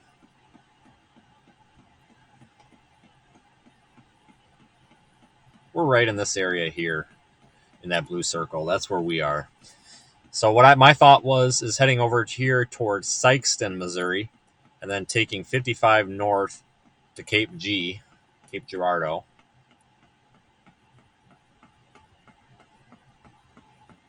And that would allow us to intercept this entire band that is moving off to the north and east. I'll put the radar in motion there.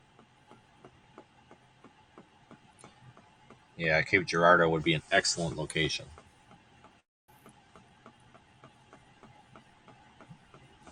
I'll leave that up for a moment so you can see.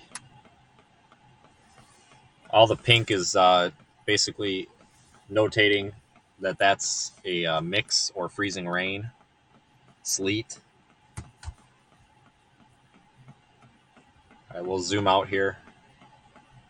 Oh, and you can look at this radar here in 3D also, which is just kind of fun because then you can see how tall the clouds are, the cloud tops are. To be honest with you, though, I don't know how to do that on desktop. I can do it on mobile, though. But yeah, we'll head over here toward the Cape Girardeau area. But right now, there's a couple of pockets that are most interesting. This area here, Farmington, Poplar Bluff, Sykeston, that's a heavy pocket of freezing rain. We've also got this one here near Lebanon, or Lebanon, however they say it, Springfield, even into Branson and up into Rolla, or Rolla. It's going to be moving into St. Louis here eventually. And then, of course, these streamers down here near Russellville that are feeding off through like Pocahontas, where we just came through. And this is all going to move off in this general direction to the northeast. Eventually, it'll start scooting a little bit more east, I do believe. But that's the situation right now. Looking at the bigger picture, some sleet and icing up there as well into Illinois. And then, as we were talking about, portions of Virginia there and Pennsylvania experiencing a similar situation. How do I do this?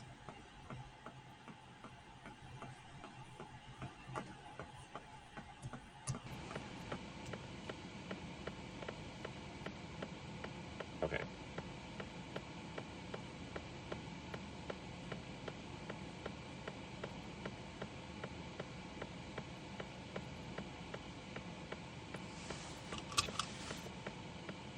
Okay, let me get the gas pump going, and then I will show you the insane accumulation of ice on the car.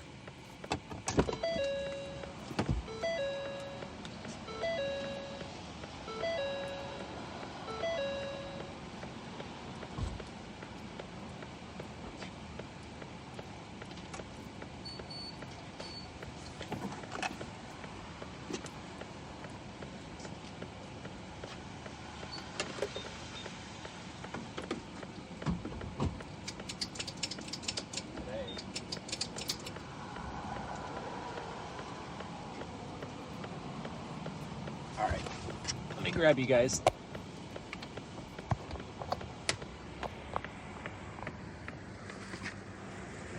Okay. Isn't this ridiculous? This could be part of our data connection issue. Usually, man.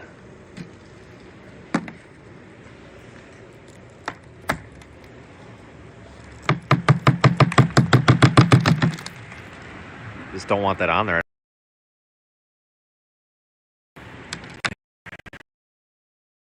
Look at this. It's ridiculous. There's the GoPro mount. I can't even get that off. Look at the side mirror.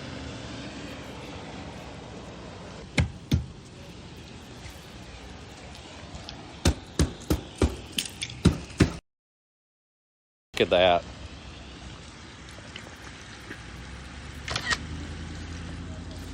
Off of here. I don't like it weighing down the bumper. I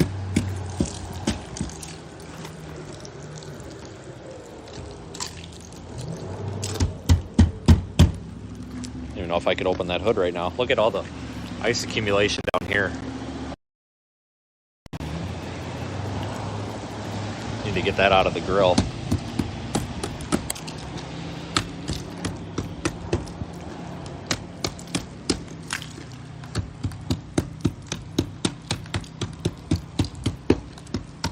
Get some air in there. Don't want any overheating issues because it's not that cold out.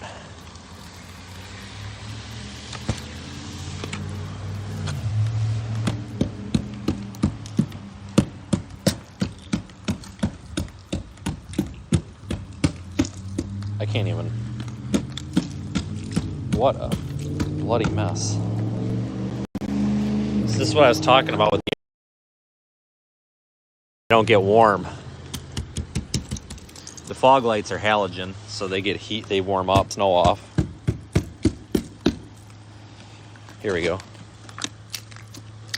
This is ridiculous.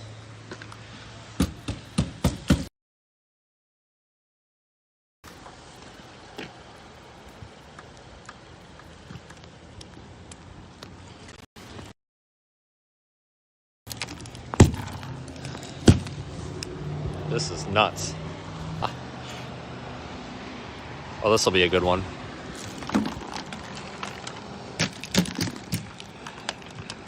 It's ridiculous.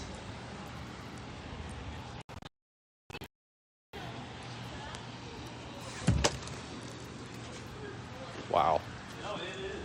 Oh no, the pump stopped. All right. This is one of those pumps I'm gonna have to hold. Happens all the time with this car. It just doesn't like to fill up.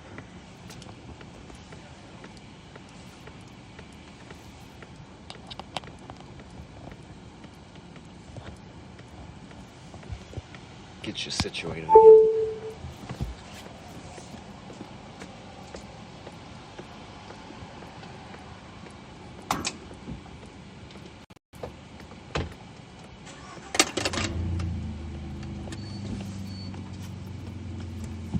Yeah, that's a ton of ice. At least we got some of that off of the bumper.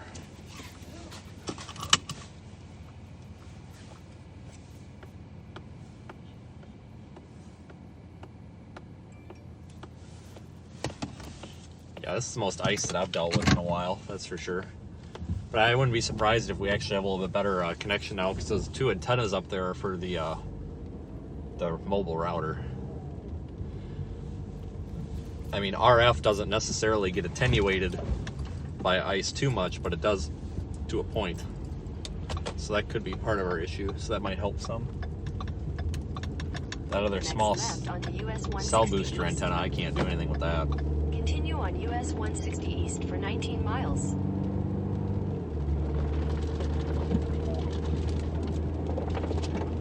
All the ice rolling off now.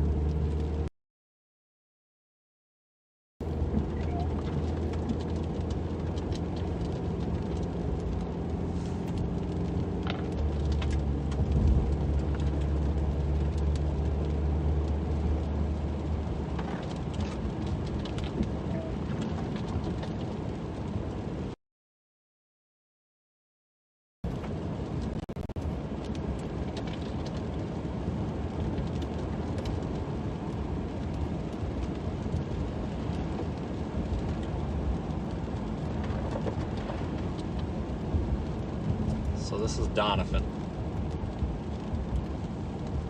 Thanks everybody if you're just joining us.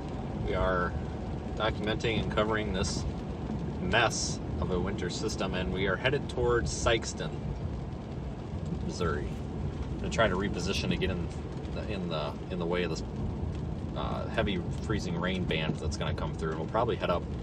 Honestly, it looks like Cape Girardeau might be one of the best places to go. Maybe a little bit north of there, possibly. Up into the Perryville area.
Was not expecting this, that's for sure. Just in general, you know, when I left home over a week ago, I didn't think we'd be chasing a winter storm on the way back.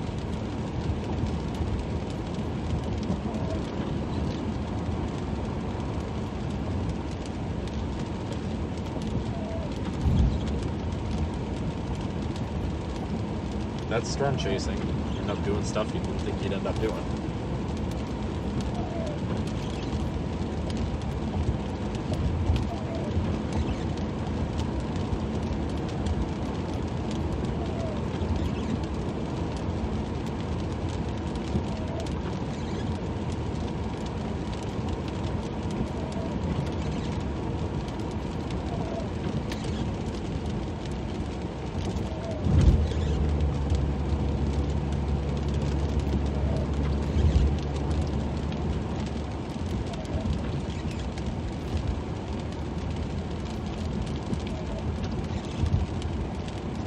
So we'll be going through Poplar Bluff.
Thanks for the super chat.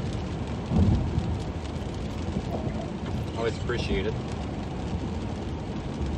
Thank you for the support, everybody, and riding along.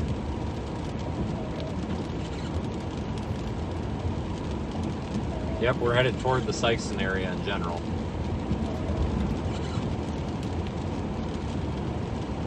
Probably end up in the Cape Girardeau area.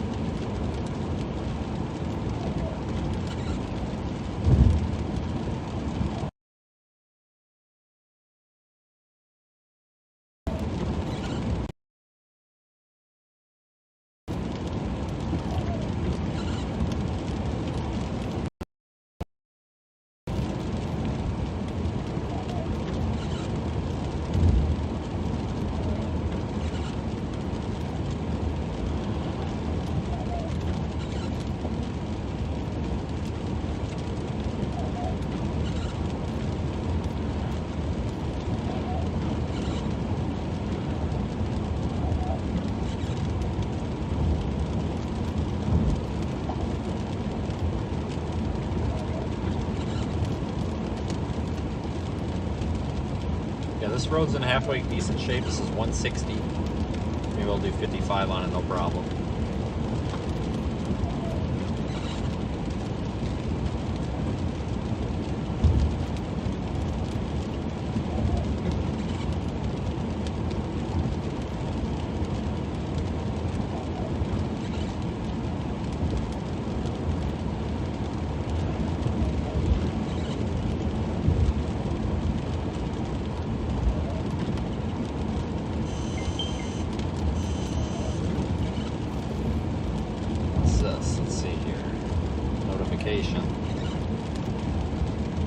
Kidding.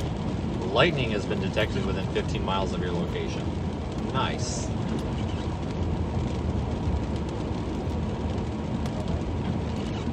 Yeah. So lightning strike showing up on radar there near Doniphan, just behind us. A little convective area, precip going through.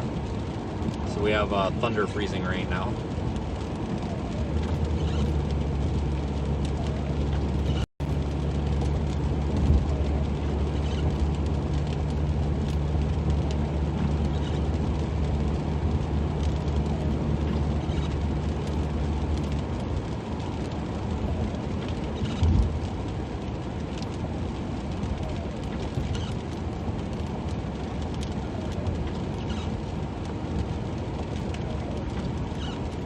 Yeah, thanks for the super chats, everybody, and all the support. It's appreciated.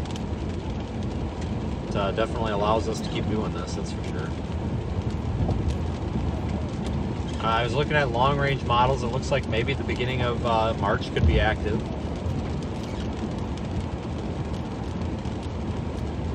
So we'll keep an eye on that. it looks like we're going to be quiet for at least a couple of days here.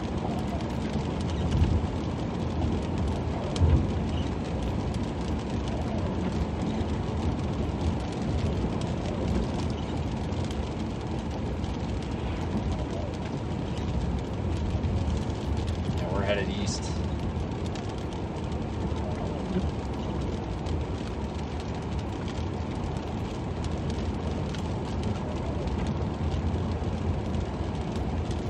Worries about black ice? Yeah, all over the place. Especially as more freezing rain falls.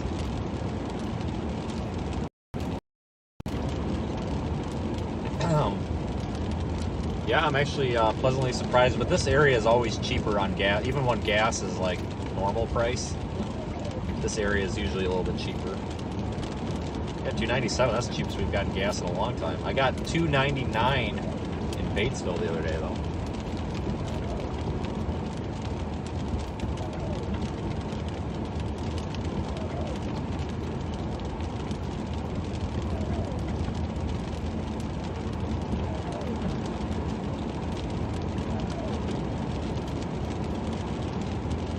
Once all this is done, I will post some highlight videos of the entire week worth of storm chasing. I haven't posted like a regular video in a while because I don't have any content to post.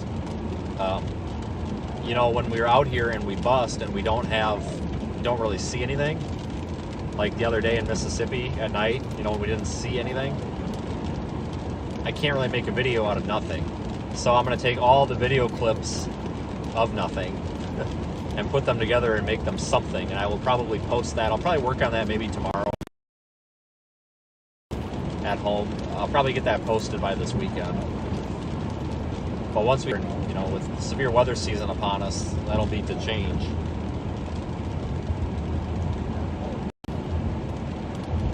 We got 13,945 subscribers right now. I bet we'll hit 14K. I don't really worry the subscriber count, but it's kind of neat to watch it.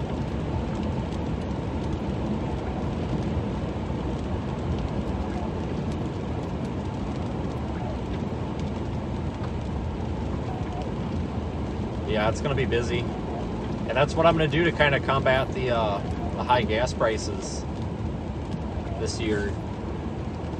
Is unfortunately I just won't be able to drive home as often, because actually, you know, just in a regular day of storm, now, not a right, you plan your day right, good forecasting. You know, usually one tank of gas will get you through the day. So that's $45 right now with the price of it, which is fine. So that's not too bad, but where it gets expensive is to drive home and back, because you might blow $300-400 in gas to get home and back. It might actually just be cheaper if there's going, let's say in the middle of May, there's going to be a week-long stretch where there's not going to be much for storms. It actually very well might be cheaper to just go to the nearest airport and fly home. It's very possible. So I may do that. I know some other storm chasing friends that do that.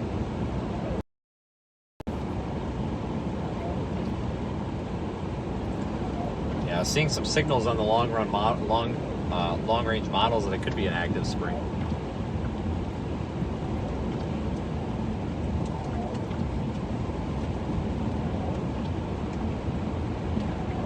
March 1st is the official start of meteorological spring, which is technically the start of tornado season. So, but we'll probably be down in the deep south, like Louisiana, Mississippi, Alabama, several times before we get into Tornado Alley yet. Because, you know, March through about mid-April, we start seeing the active period in the deep south, and then mid-April through May is when we start seeing a transition back to Tornado Alley.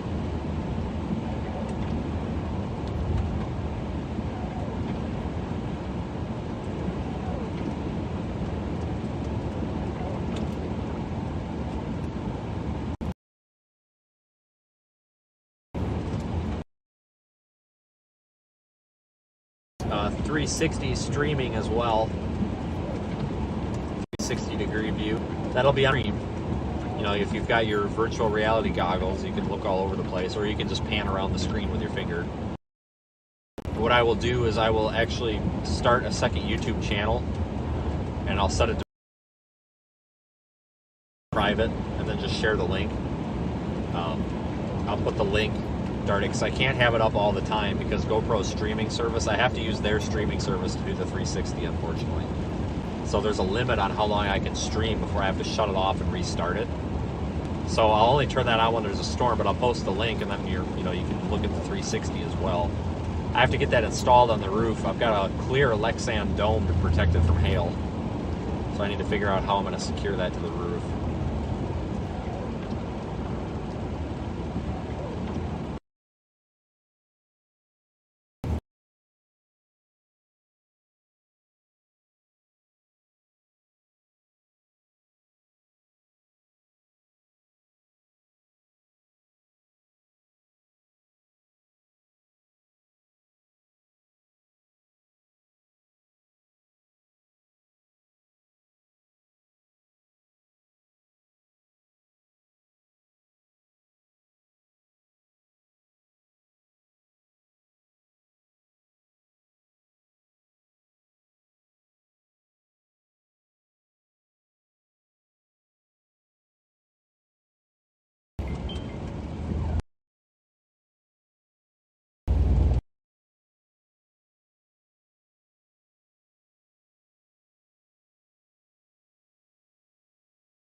back.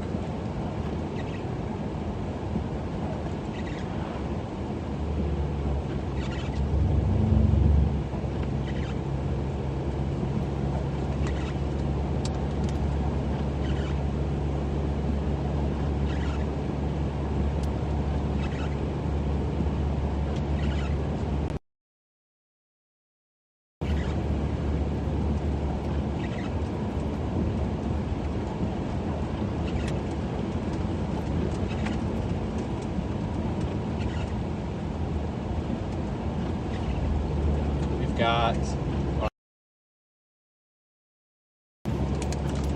Cape Girardeau. Go through Sykeston up 55 Mass.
That I-55 region between St. Louis In a quarter mile, turn left onto State Highway 6, and the Missouri Boot Southwest Heel. Boulevard. Looks like it's going to get hit pretty hard with this.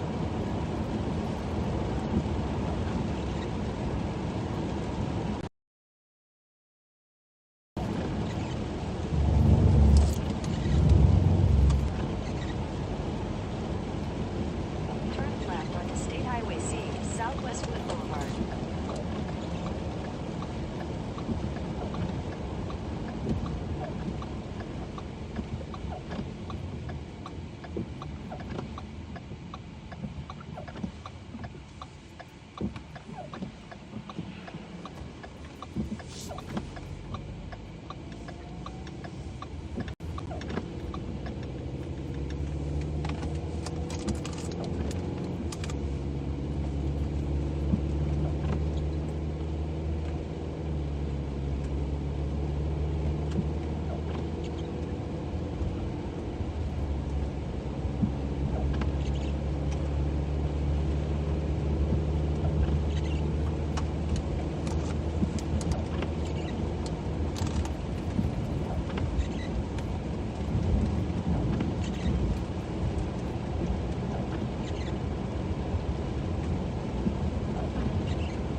There's a decent accumulation of ice on these power lines.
about 15 minutes, we'll do another, we'll look at radar again.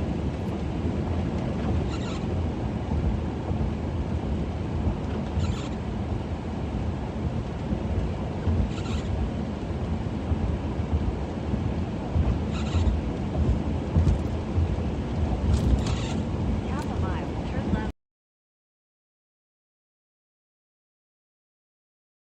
67 north.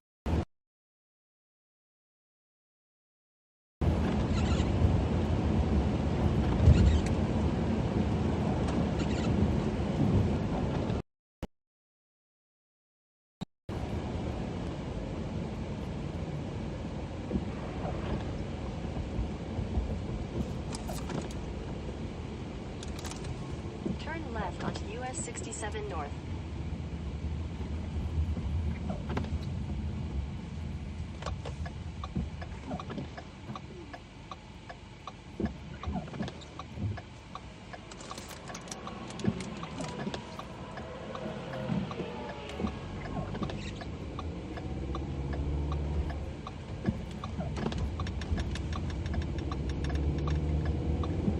Continue for 59 miles.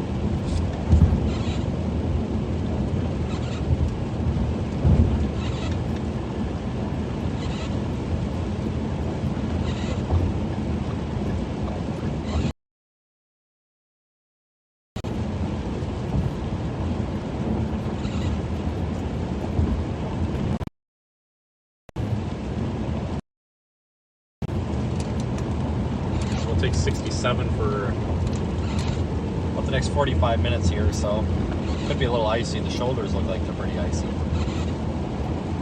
Traffic's still moving.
the area that we were in back on December 10th.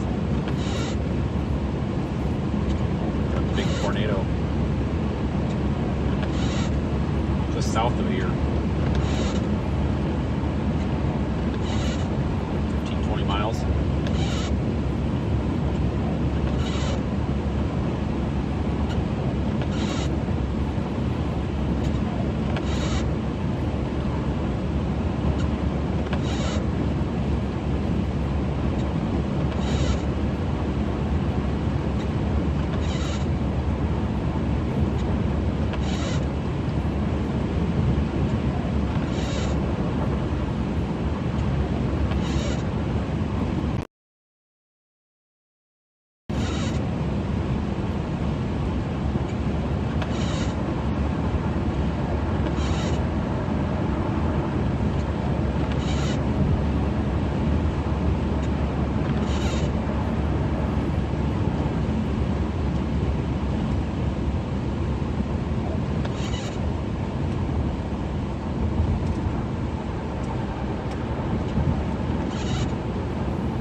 Luckily, this is not freezing on the road surface.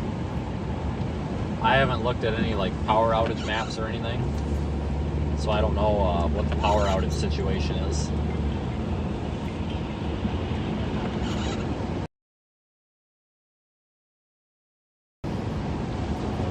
I don't know if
we should have looked at one of the models when we were stopped.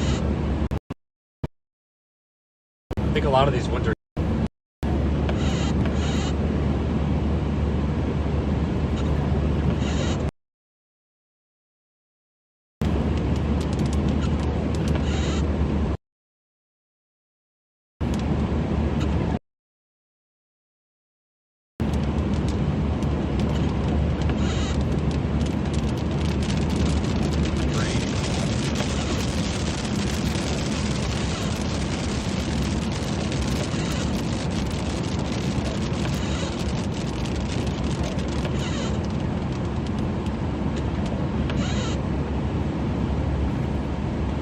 I think we're going to see, yeah, we'll get up toward Cape Girardeau because it looks like this event's actually going to clear out of here by about 7 p.m. I think most of the freezing rain is going to be out of northeast Arkansas. But central Illinois is going to get some light snow, maybe some mixing.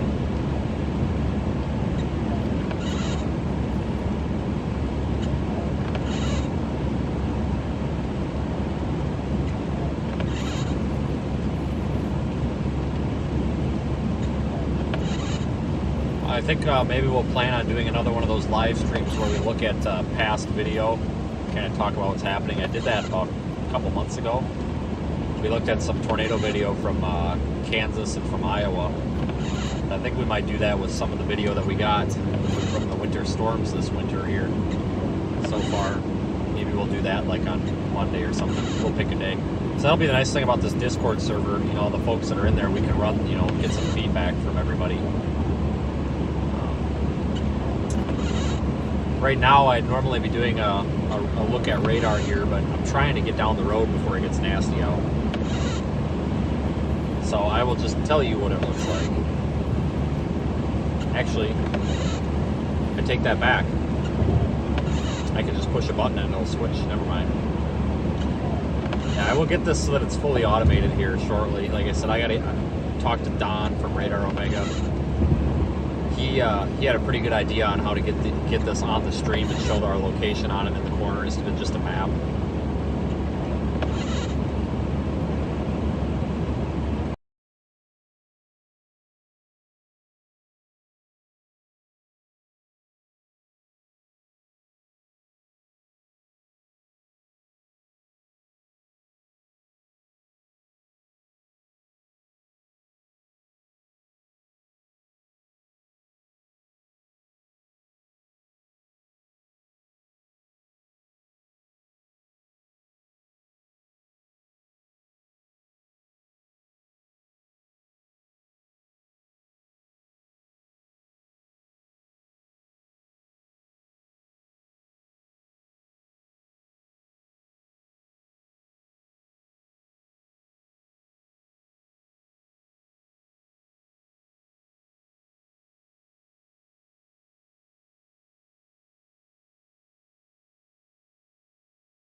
The video should be coming up here in just 1 second.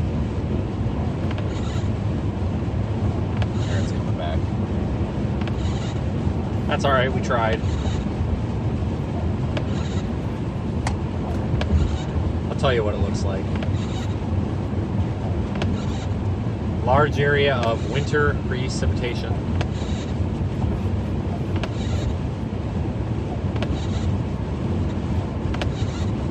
Let's see here. There's a lot of reports here of like 1.5 inches of sleet, 3 inches of sleet, all that back underneath this large stripe of winter precip here. That's across portions of areas near Russellville, Arkansas, all the way up toward West Plains, Missouri, that corridor there. We're just east of Poplar Bluff. We're headed to Sykeston, then we're going to go up I-55.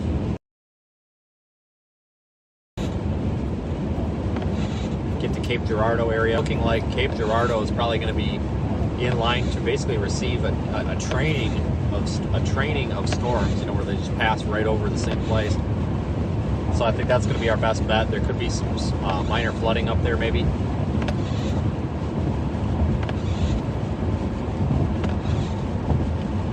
As well as, of course, freezing rain. We've got freezing rain coming down right now, but it's not really freezing on the road surfaces too much. So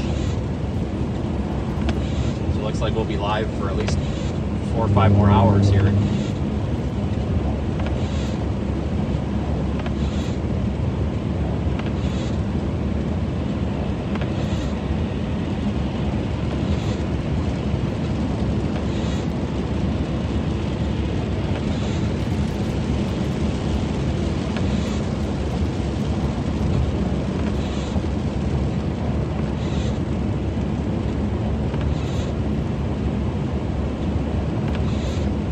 Happy to report here that 60 is in good shape.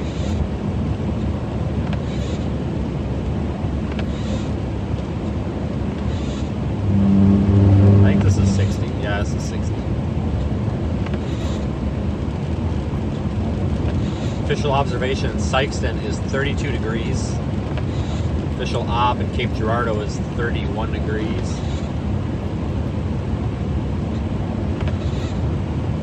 So right at the freezing mark.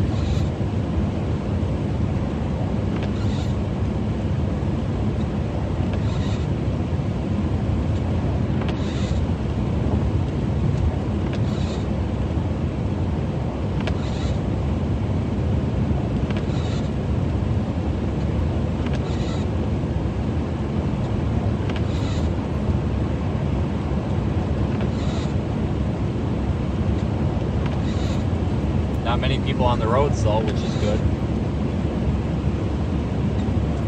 come across any accidents or anything.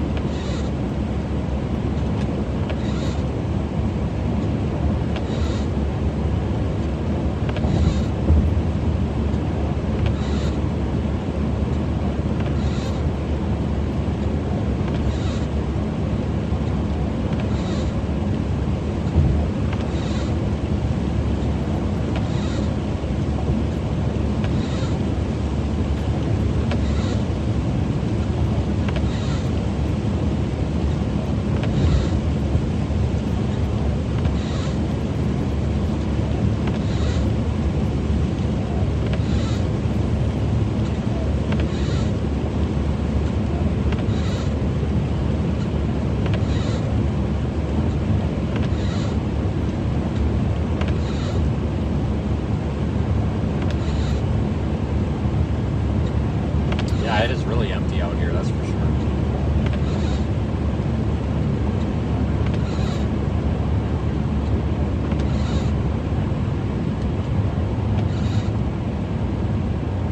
The car in the median up here looks like it's been there for a while. Right here on the left.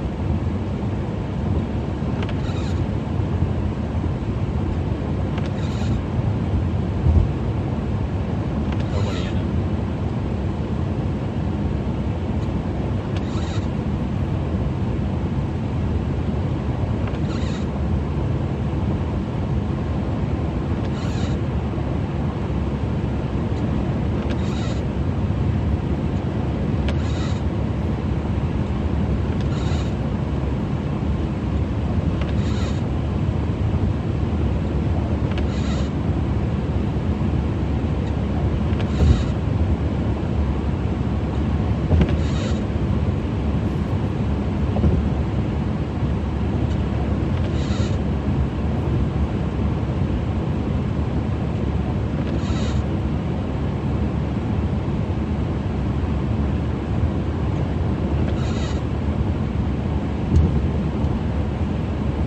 At the traffic map, there might be some traffic flow issues around St. Louis, it looks like. I'm sure they're receiving some of this frozen precipitation.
Like these, the pavement here might be getting a little bit of a glaze on it now.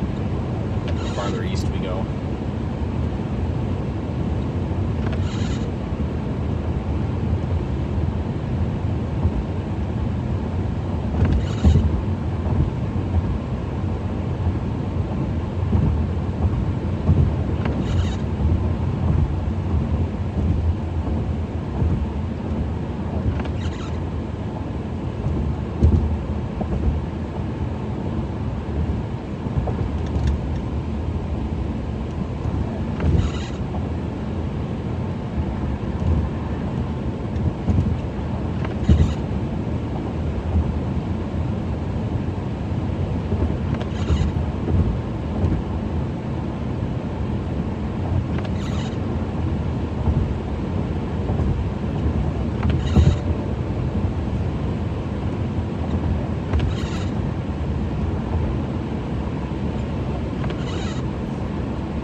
24 miles of Sykes.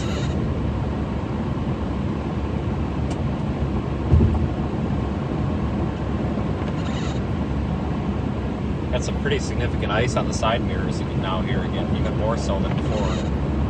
Once we find a place to stop at some point, I'll show you. It's pretty ridiculous. The amount of ice accumulation is crazy. At least it's not accumulating on the road too much.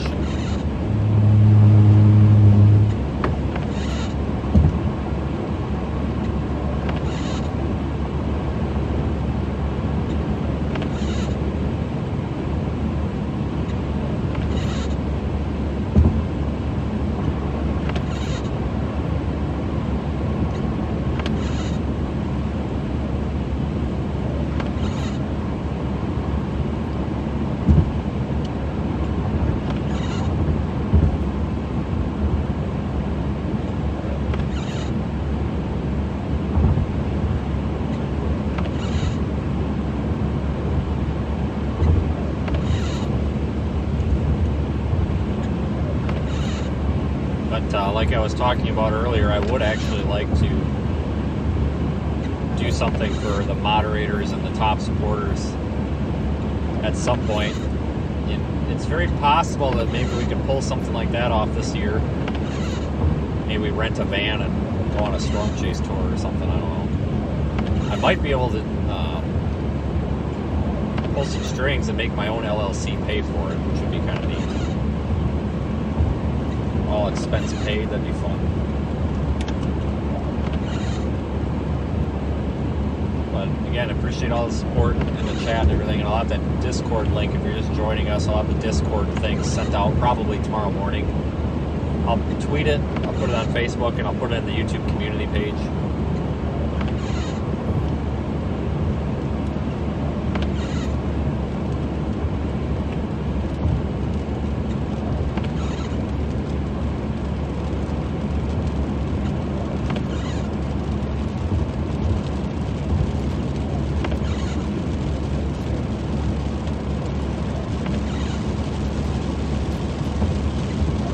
Yeah, if the temperature drops much more, we're going to really have some problems out here. I think the car says 31, so I'm sure it's hovering right at freezing here. But I'm a little bit worried here for, if we start getting much colder here, we're going to have some problems. Lines and trees coming down.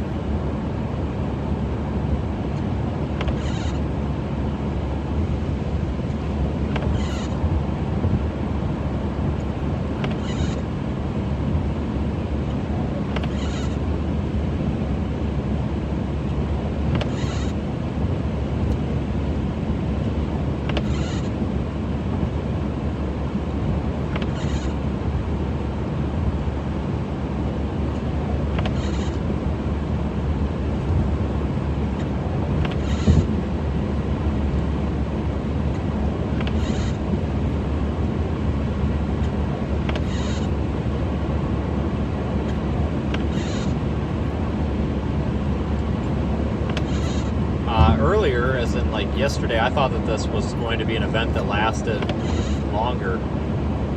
I thought it was going to go well overnight, but it doesn't really look like it.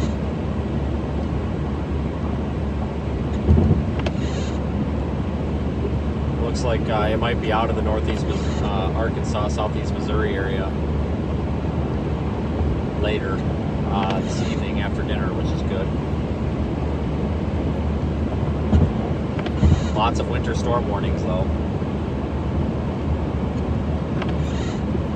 Winter storm warnings in the area that there were tornado warnings and tornado watches just the other day. Pretty ridiculous.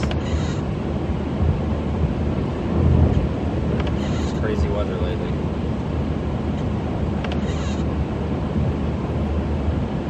Today, Reed tried to get me to go, we were going to go crystal hunting down there in Mount Ida. But I don't understand why he wants to do that when it's freezing rain. So I told him no. I told him that we can do that when it's a little nicer. We'll look for some quartz crystals. To Just doesn't sound like very much fun digging in the dirt when it's pouring rain at 30 degrees. Yeah, we're somewhere between Poplar Bluff and Dexter. That's a good rough estimate. About 60 head of the east. I lose track of where I'm at all the time. Closest municipality is Dudley, Stoddard County.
Little bit of a radar hole, but it looks like there's still a heavy portion of freezing rain back there in like the Mountain Home in Salem, Clinton, Arkansas areas north of Little Rock.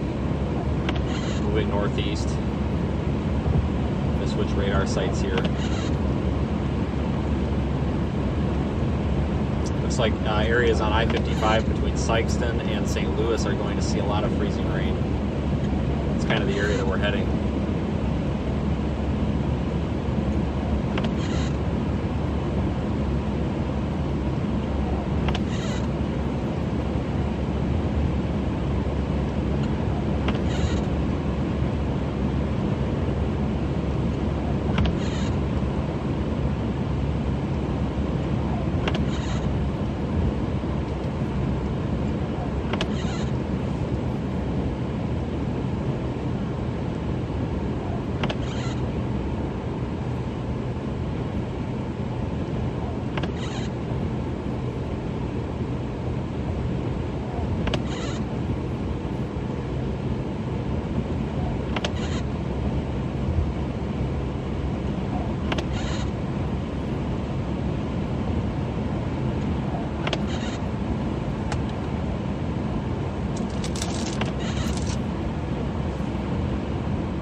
Love's up here in Sykeston. I think I'm going to stop and get something to drink.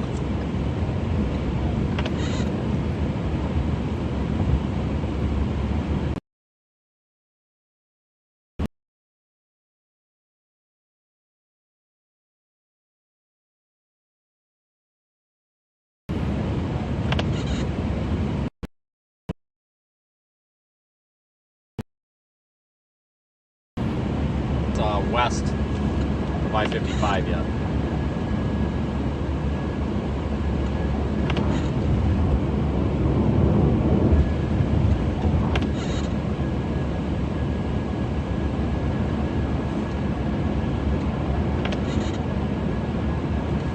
Truck up here rolled over. Right. Assuming due to the ice.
Looks like maybe this freezing rain is trying to freeze a little bit on the road surface here. From tires.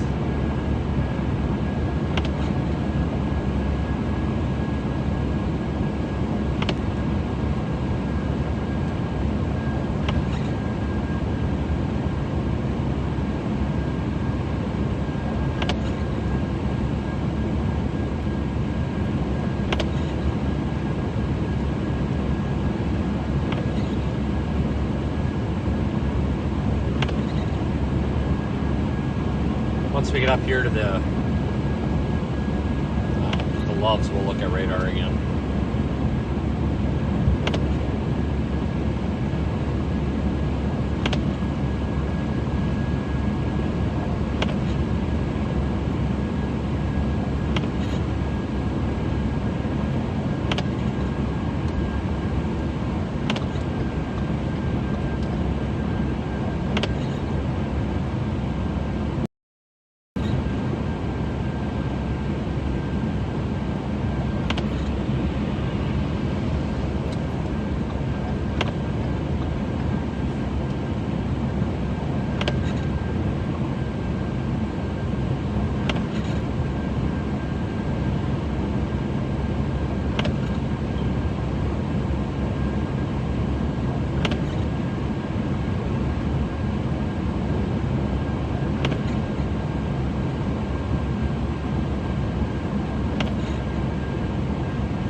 Excellent on the Radar Omega. Yeah, it's a pretty good app. They've been around for a little while. They're somewhat newer. but they've released some updates that have made it function a lot nicer. So it's definitely on the list of recommendations.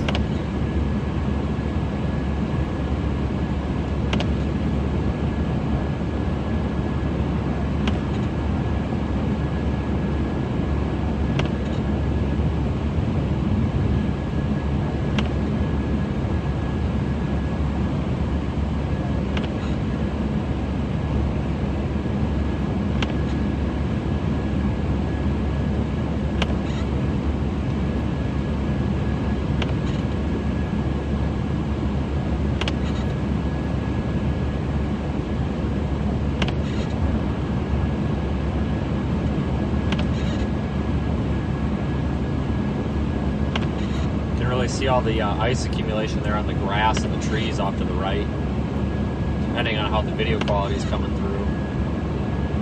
That's not a dusting of snow, that's all ice. So it looks like we're getting more icing up here. I wonder if the temperatures are cooling down a little bit.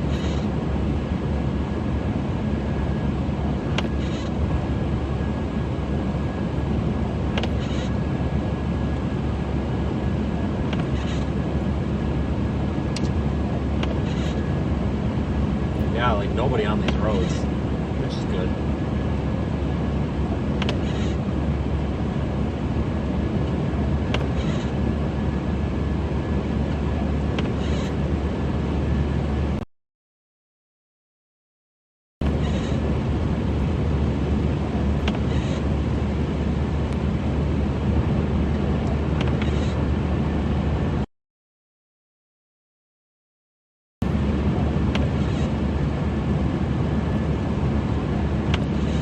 Thanks for the super chat. I don't know, I might have to get an egg roll. You never know.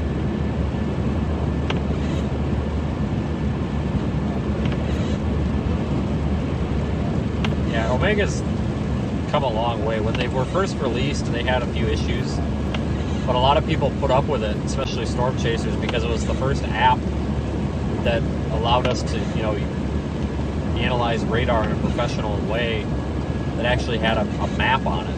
You know, like Radar Scope back at, they're getting better. Like you can buy the map upgrade with Radar Scope now, but before it only had interstates and state highways. So Radar Omega came out and basically had Google Maps as a background. Now it's Mapbox, but same thing. So it was radar on Google Maps, and it's like, wow, that's what people have been asking for a long time. So they really filled a very much needed void.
Out here plowing some of these roads a little bit, cleaning the shoulders up, so that's good. There's definitely salt on the highway here.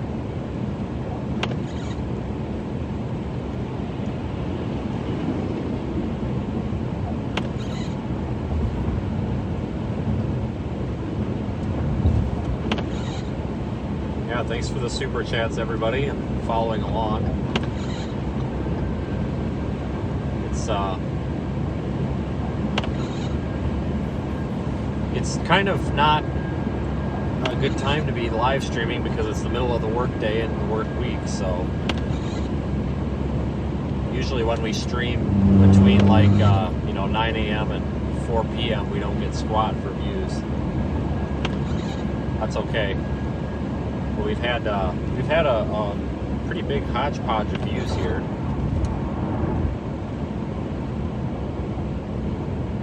We've had upwards of 500 views at some points and as low as 20 views at some points. So.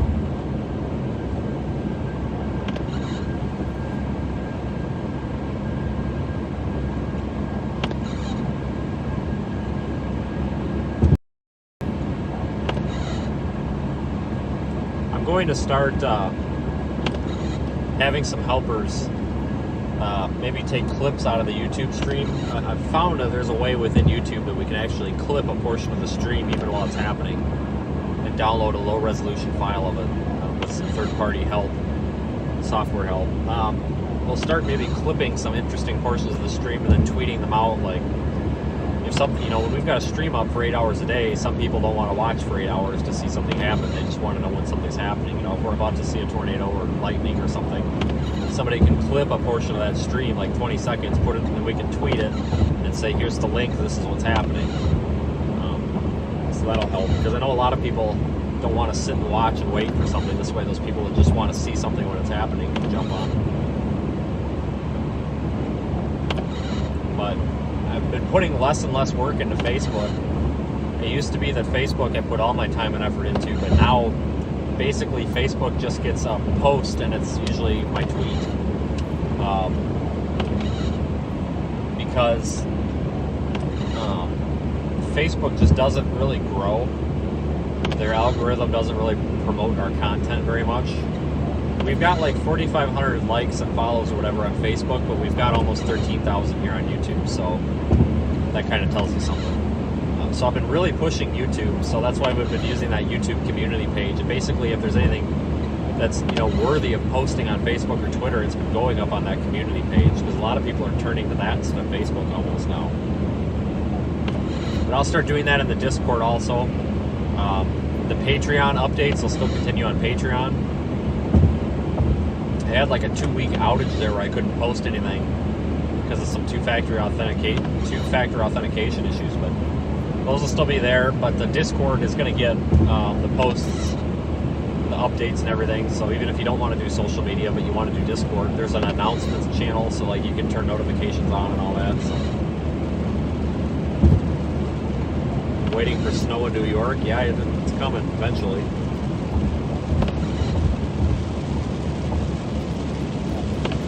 We can't be too far from Sykes. 7 miles. Now we're getting into some heavy freezing rain.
Oh, that's right. There's the Hampton Inn right there. I stayed there not too long ago.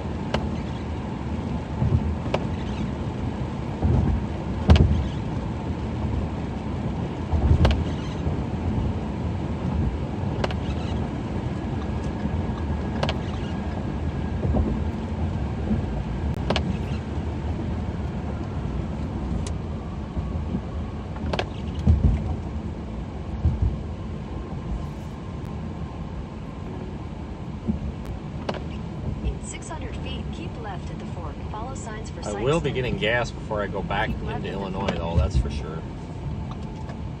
I saw some places in Illinois that were at 370 when I was coming down.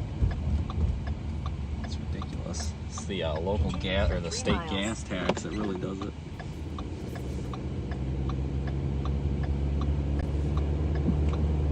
Continue on US 61 south for 1.5 miles.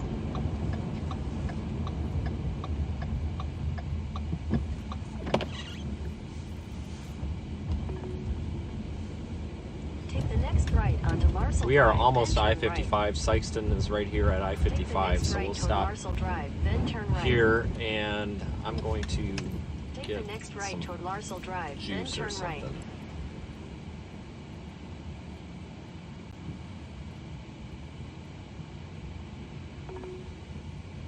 Oh no, that's a In handicap. 300 feet, turn left toward Larsell Drive. This Take the place next needs so left many toward handicaps. Larsell Drive, then turn right.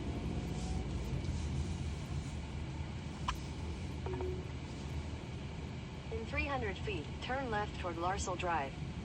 Take the next left toward Larsell Drive, then turn left onto US 61 North.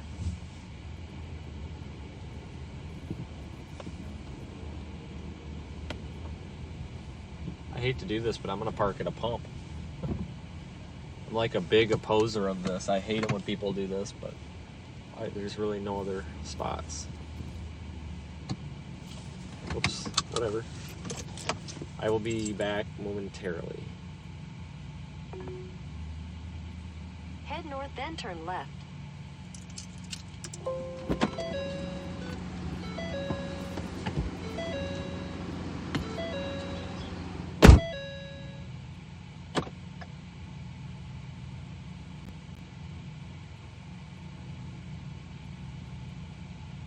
Take the next left toward Larsell Drive, then turn right.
sucked.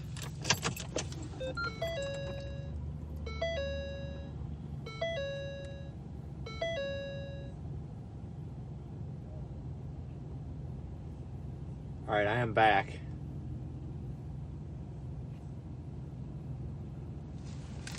Real disappointing loves there. Didn't even have a gas station egg roll. Didn't have anything.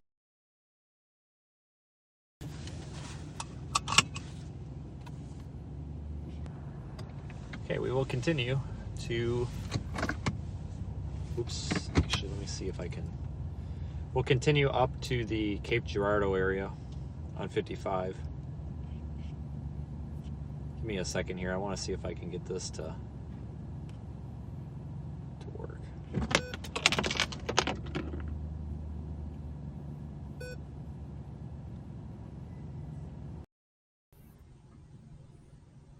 Okay. We'll take a quick look here again at radar, which hasn't refreshed here.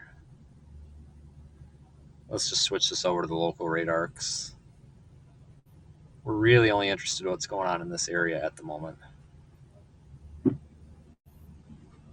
We are located in Sykeston. So we are right here. We're going to head up I-55 to Cape Girardeau right here. And as you can see there, this is just looking at a single radar site. So it's just a small picture of what's going on. Cape Girardeau is getting plowed over by quite a bit of freezing rain. And that area between there and St. Louis.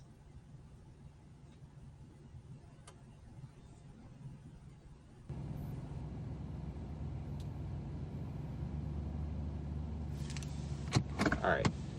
So we will be on the way. No, they didn't have pink Gatorade, but they had pink lemonade. I got a piece of cheese. I mean, you know, you would think for Drive, then turn right. you'd think that some of these truck stops would have like better food. In 500 feet, turn left onto US 61 North. It's like US where I'm from, you go to a 62 Quick Trip gas station in the middle of nowhere and you can have like a 5-course meal. You come here and you get like a Turn bag of left chips onto and a piece US of cheese. 61 North, US 62 East, then turn right onto the ramp to Charleston.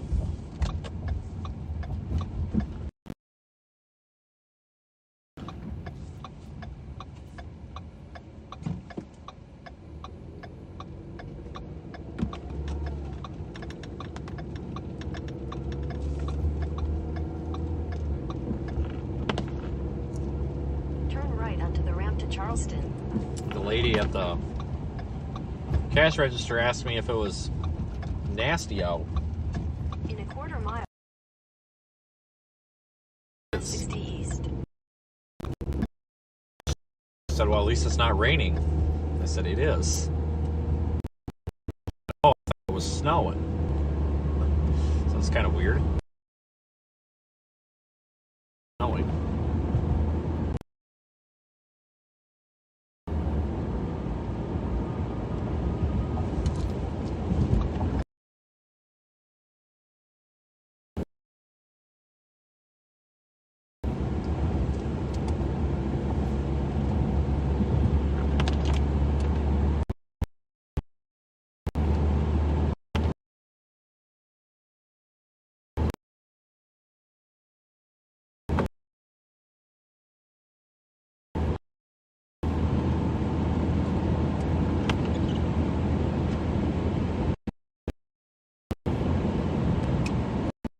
Yeah, it's probably because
seen all those billboards for the throwed rolls.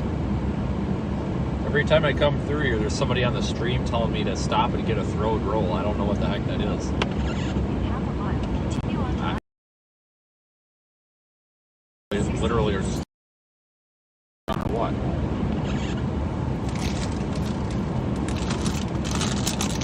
Big of veggie straws. Christ. Probably gonna get Chili's for dinner tonight. Because then I have an excuse I can actually like US 60 east, then take use. I exit got that 1. coupon where I can do the 2 for $25 or whatever. But it's 50% off of the 2 for $25, and then I can like take some of it home since I'll be going home.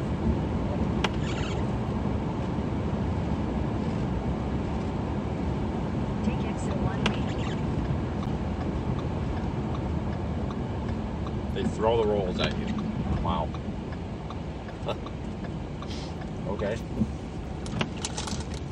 Continue on I-55 north for 28 miles.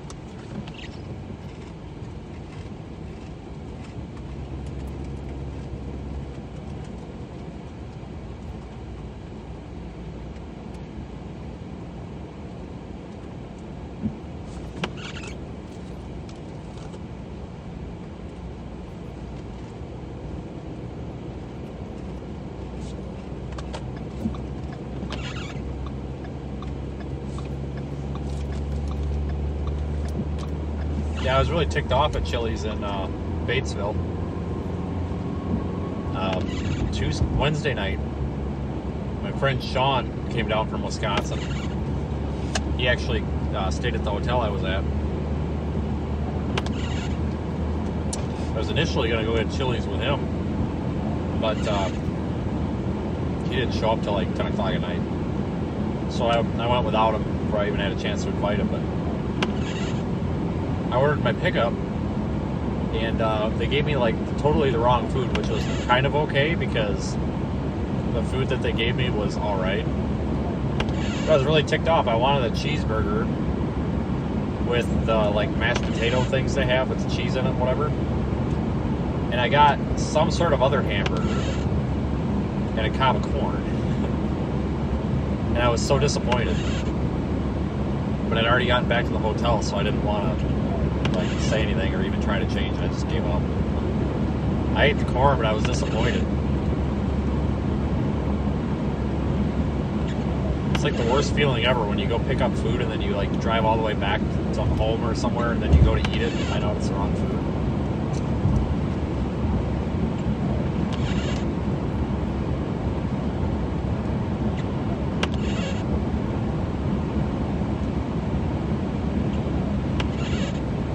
Right up I-55 toward Cape Girardeau.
freezing rain being reported in Carbondale, Illinois now.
Quite the billboard.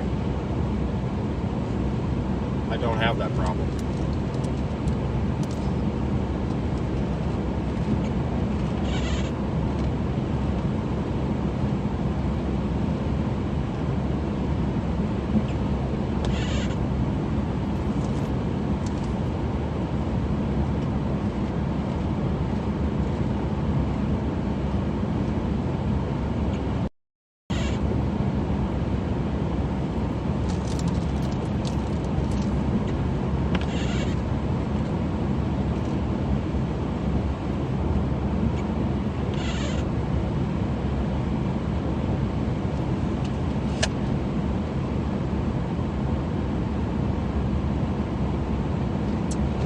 Freezing rain should start picking up here. Let me look at the traffic map again. Looks like most of the traffic problems start up near Perryville, so the next town north of Cape Girardeau.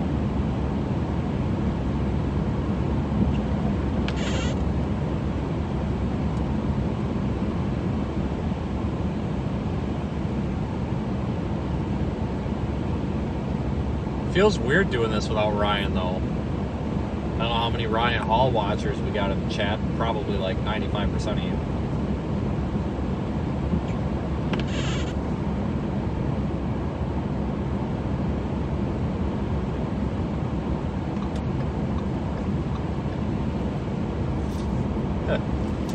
Funny story about Ryan.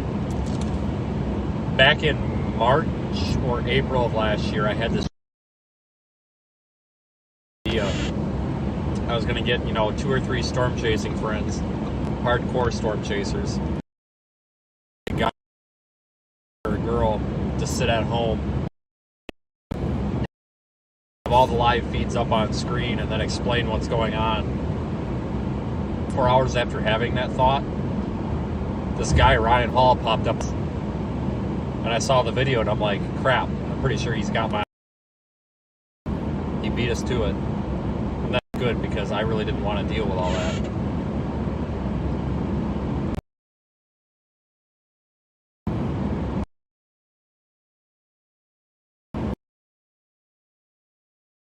Now we've...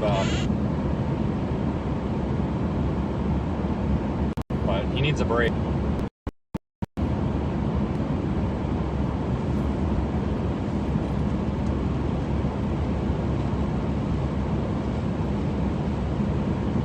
Americans wasting petrol and flaunting it on a live stream. Heck yeah. Go America. Maybe I'm driving a Tesla. Mountain of Sleet in Branson? Yeah, I believe it. There was that corridor, central Arkansas, that got mostly pure freezing rain, and then west and east of that stripe really got a lot of sleet.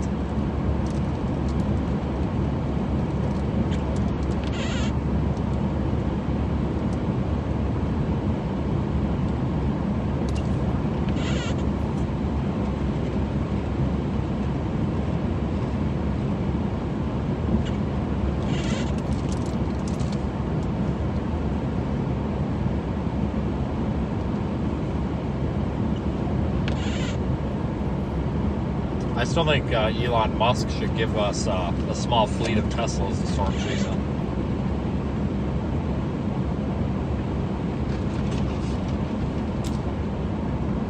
You know, you could do it. The Model 3s and the Model Ys, when you get the extended range ones, they go like between 300 and 400 miles. You could storm chase in that. The problem would be as soon as you get away from those superchargers. So if we get a fleet of like 50 of these Teslas, and we strategically staged, fully charged Teslas all over Tornado Alley, when one starts to run out of juice, we can just hop in another one.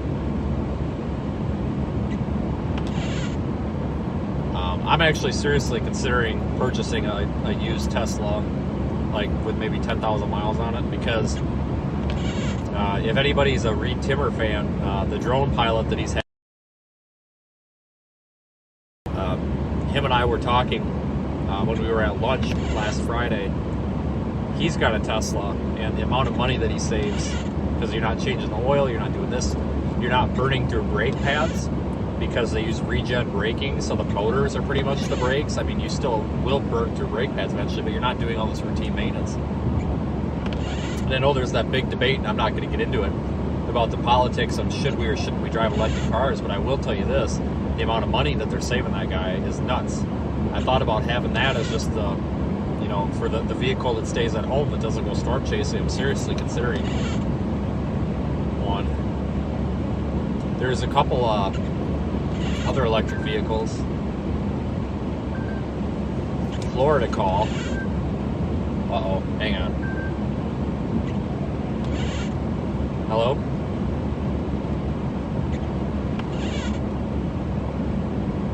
Oh. Unauthorized charge of $120 from unknown IP address. Estimated location, Dayton, Ohio. Kindly press 1 to talk with our Amazon. Oh, I would love to talk to somebody, Molly from Amazon.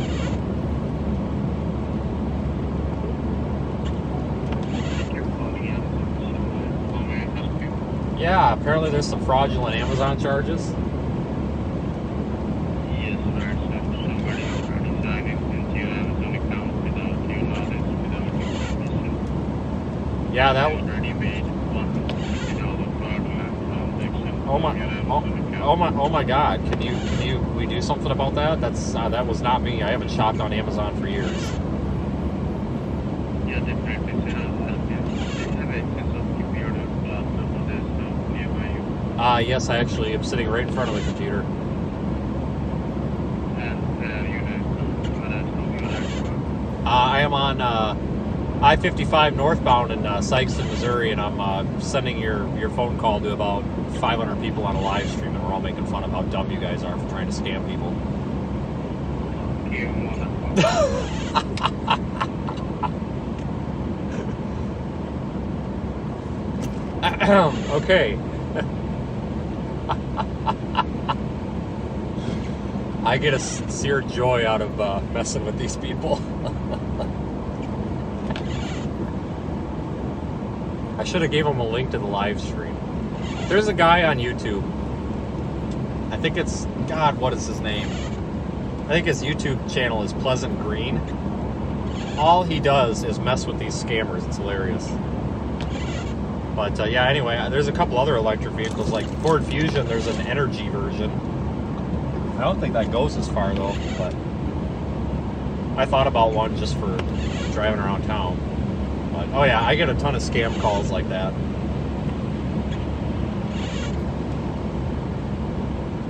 I'm actually surprised. Usually they just ask for to confirm your full credit card number. Usually they don't ask if you're in front of a computer, so that must be a different guy than I normally get.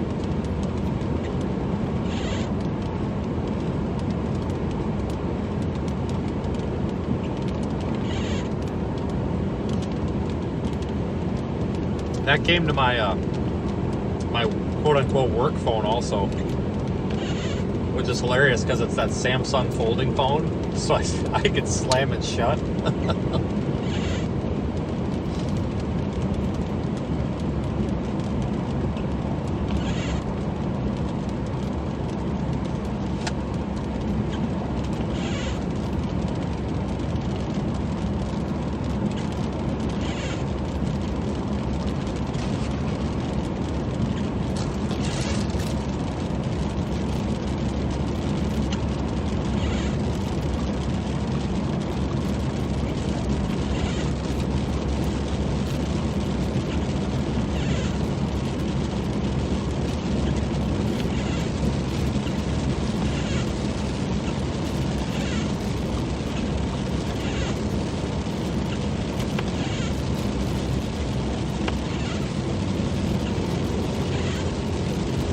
like that Pleasant Green guy. He's cool.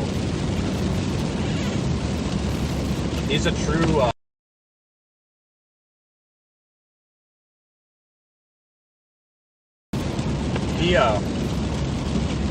He did a really big operation. People like the check mules or whatever you want to call it, that are sending out the fake checks, but they don't even know it, for the scammers. He did a big thing where he was trying to catch a bunch of them.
Degrees on the car thermometer, but it's just pouring.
Yeah, this road's in good shape. Thankfully. I-55, I'm at mile marker 87.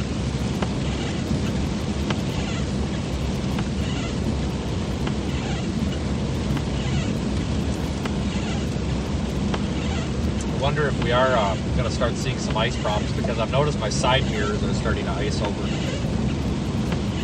So is my back window.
visibility problems up here.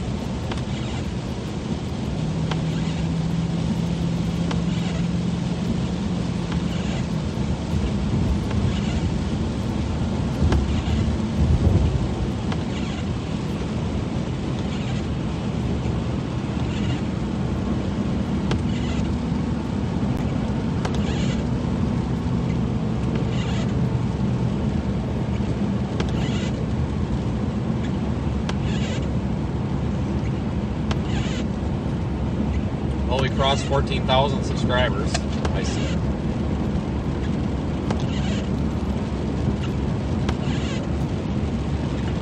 Thanks everybody that subscribes, likes, super chats, everything.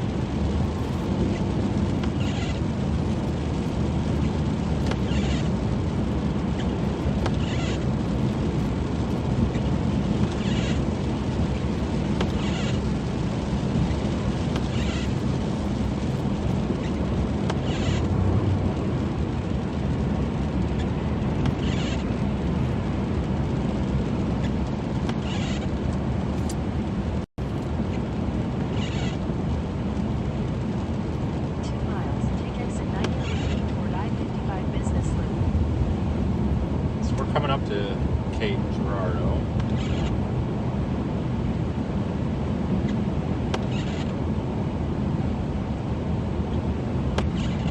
I think it's, if I remember right, it's like Vintage Drive or Williams Road or something up here. It's an exit. It's a couple exits up where I want to get off. And we'll see how everything looks. We'll probably wait around here for a while because I'm kind of waiting on something to happen. I'll be honest with you, I really thought that the roads would be in worse shape. Been treated very well. Additionally, not seeing or hearing a whole lot of impacts from them. But I think what we saw yesterday, if you were watching our stream earlier yesterday, like when we were between I-40 and Jonesboro, those road conditions were horrible. It's like 6 inches of sleet. That might have been the real story.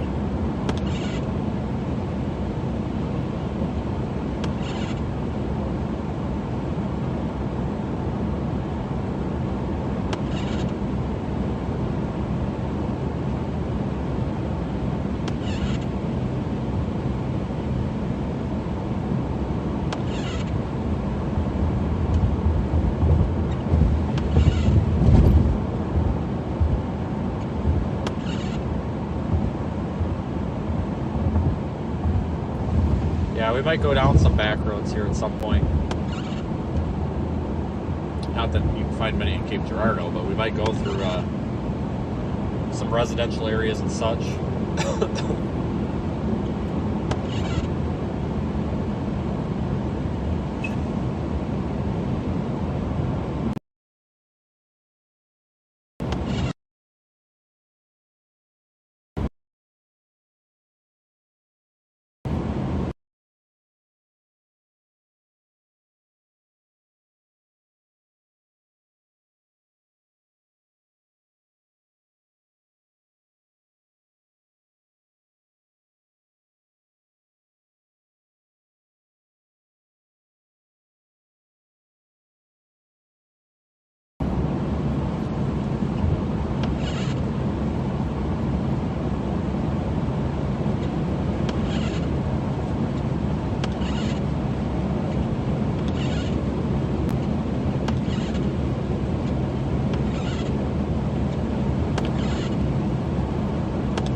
96.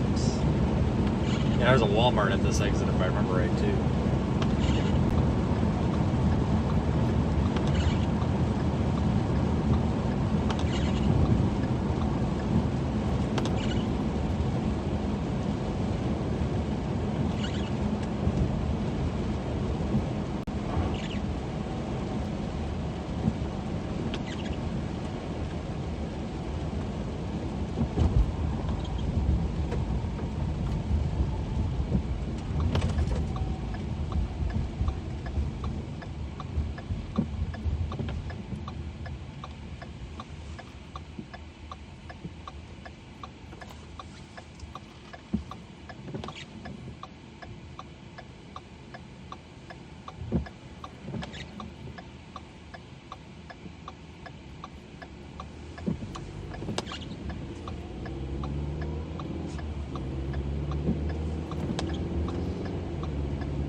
See how the city roads are doing. I'm sure they're in great shape.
This is pretty uneventful here in town, which I guess is good.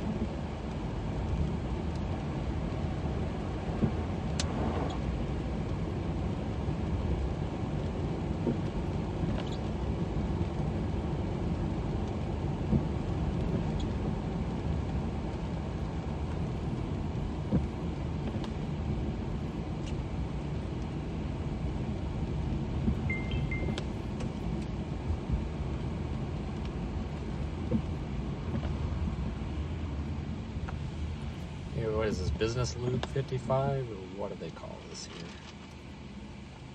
Potty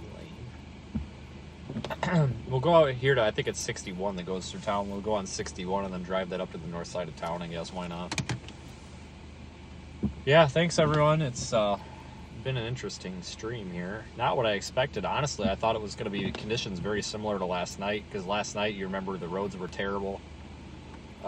Maybe it's very possible that during that little bit of a break in the precip last night, a lot of the road crews got out everywhere and just salted everything.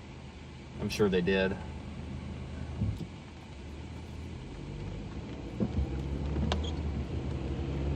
I almost had to have, as good as the roads are.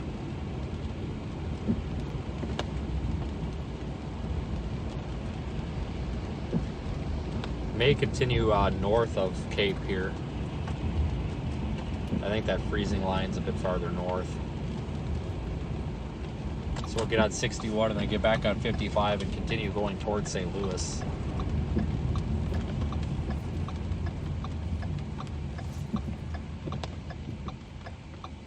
If I had a sponsor that like gave out prizes and sent me stuff to give away, I'd totally put in the chat like whoever guesses closest to correct mileage on this whole trip gets something. I don't know, but I don't have anything to give away. Yeah, Applebee's should sponsor. Yeah, exactly.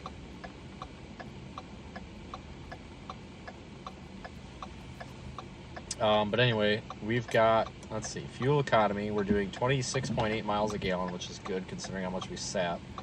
And we put on 3,750.4 miles since the 15th.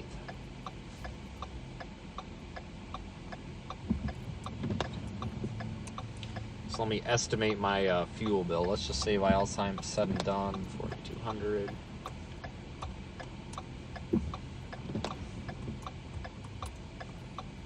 This entire week, and this sounds worse than it is, but this entire week since the 15th, once I get home, so we're at 3,700 and something miles. Let's just say it'll be another 500 to so let's just say 4,250. If I divide that by about 26 and then times that by 3.20, which is probably the average that I've paid for gas. We get $516 for fuel for this past week, and that sounds like a lot because it is a lot. It is, but it's not. It's not as bad as it could be. I mean, you could triple that. You could, let's just say, times 2.5. I mean, if I was driving around, an SUV like a Tahoe or something that got 14, 15 miles a gallon, that'd probably be a $1,200 bill for fuel. So that's why I prefer driving the car for storm chasing.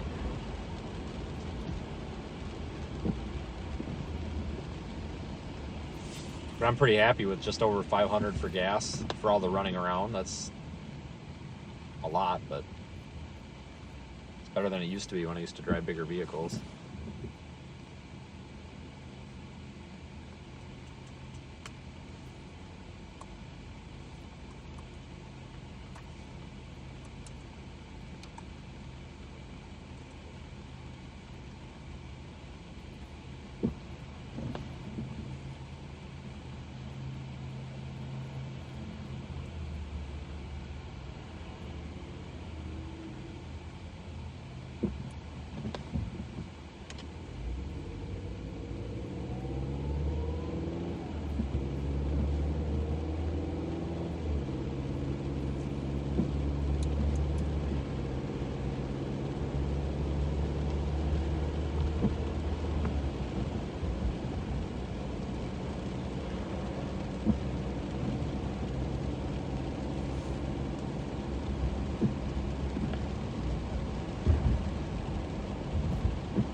Going right through the middle of Cape Girardeau.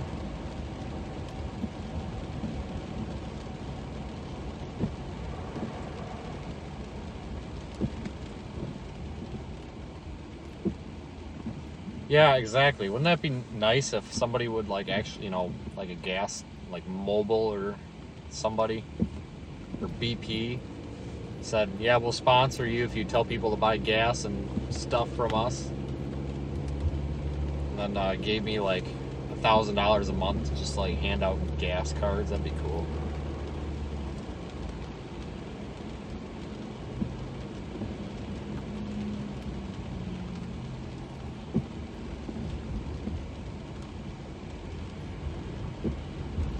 Yeah, we'll head north here, go back on 55. I think most of the frozen precip is going to be north of, just a little bit north of town here, near Jackson, and I think we can get off in Jackson.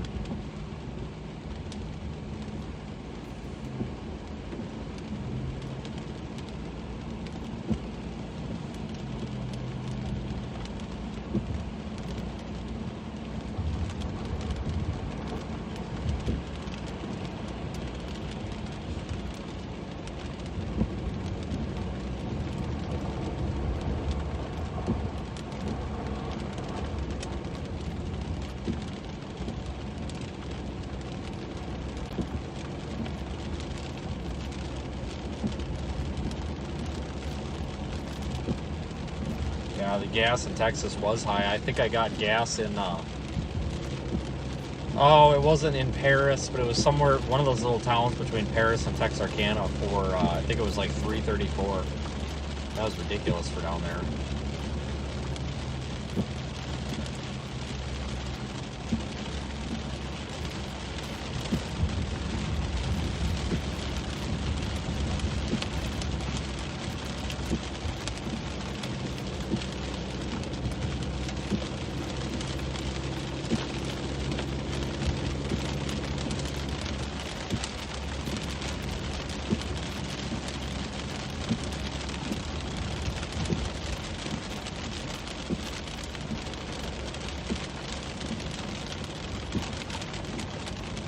Yeah, I've noticed a huge variance in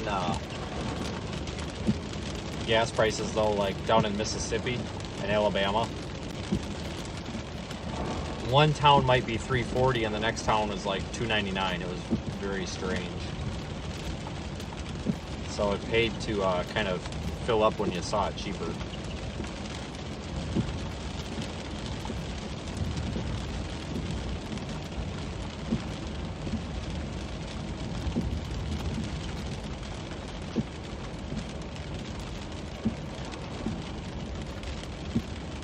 Yeah, there's a lot of ice. I'm seeing it pop up on my map here.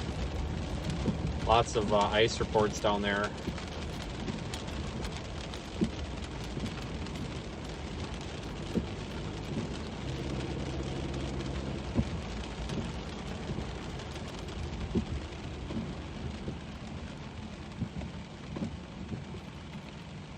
North of Marion there in Johnson City, which is in southern Illinois, off of 57th, reporting looks like a 1/10 of an inch of ice.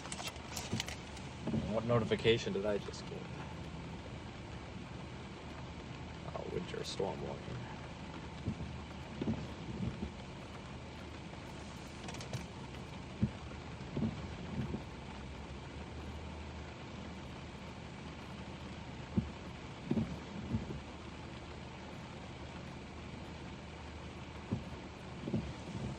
The Batesville, Arkansas area is getting just dumped on with rain north of Searcy.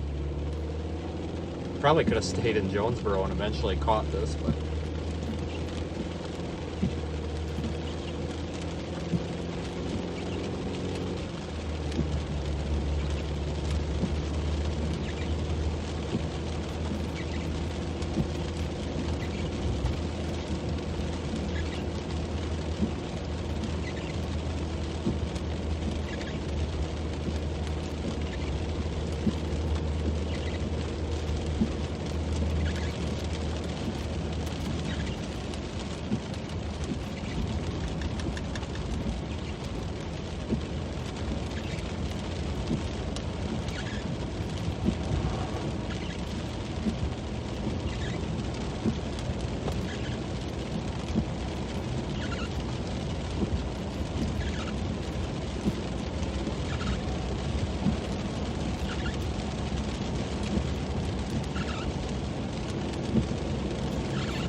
yeah, some of these trees are getting weighed down with ice.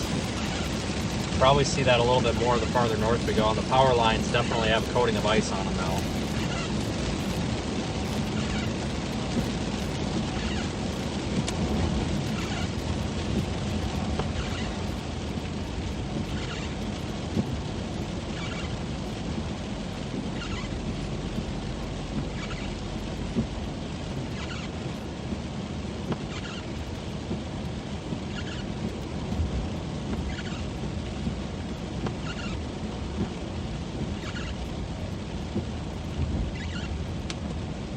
On I-55 north. up toward Fruitland and Pocahontas, Missouri, not Arkansas.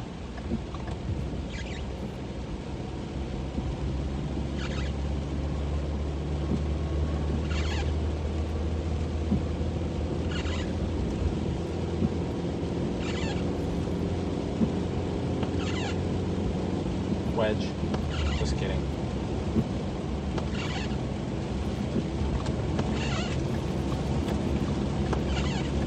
Yeah, the temperature must be dropping some because, like I said, my side mirrors, the glass is freezing over. And it hasn't done that the whole time.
Yeah, I saw the lightning in there too.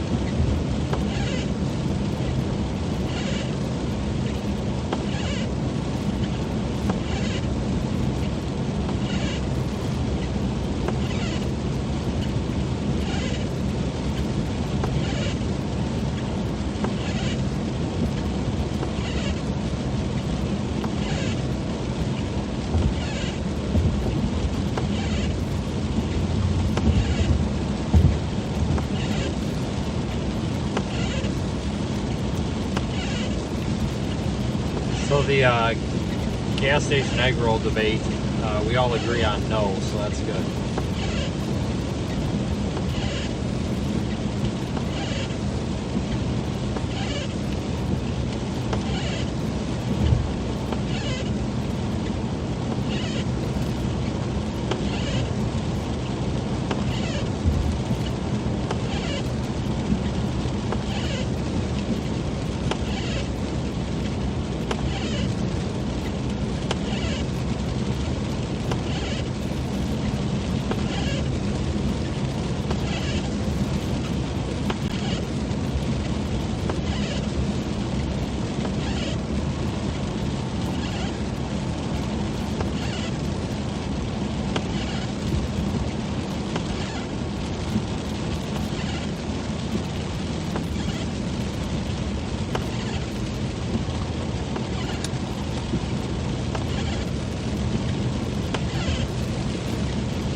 everyone. We are still north on 55 at mile marker 109.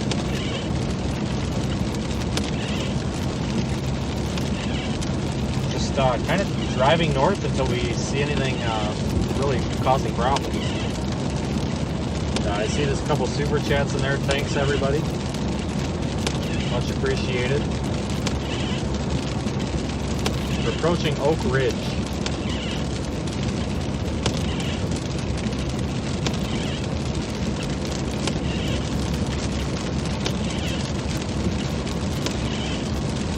It might even be worth pulling over up here for a minute, because it seems like these roads are getting a little bit of a coating on them.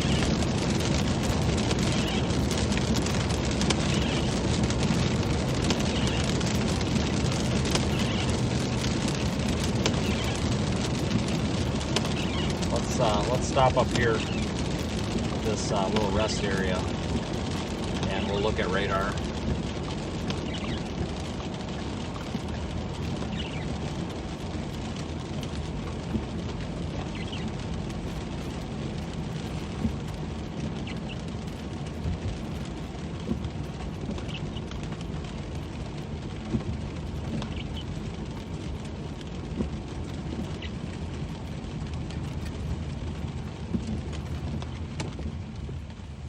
Check out the icicles on this gate.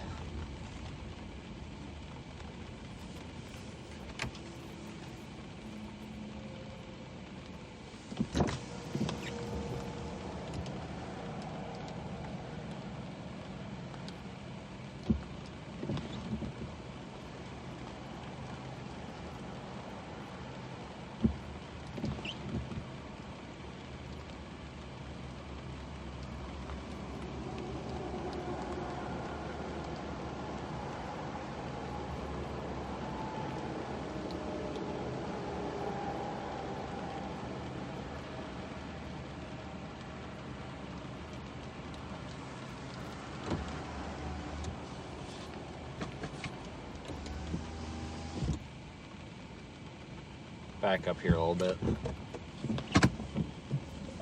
Park for just a minute.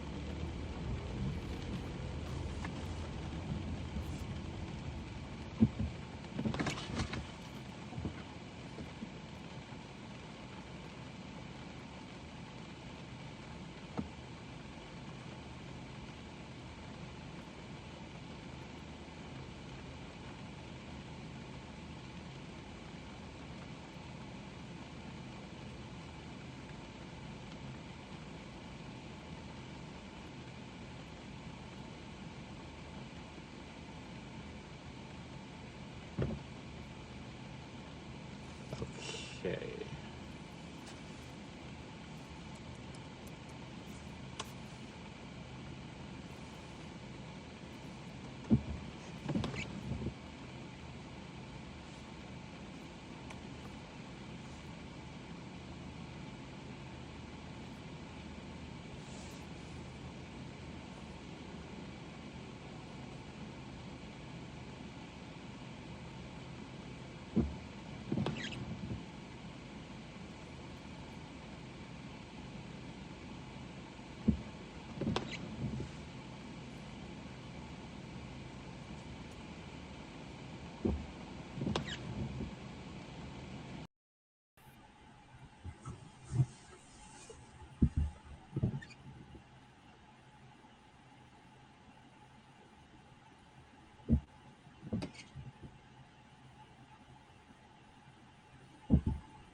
Okay, so that's the radar. Let me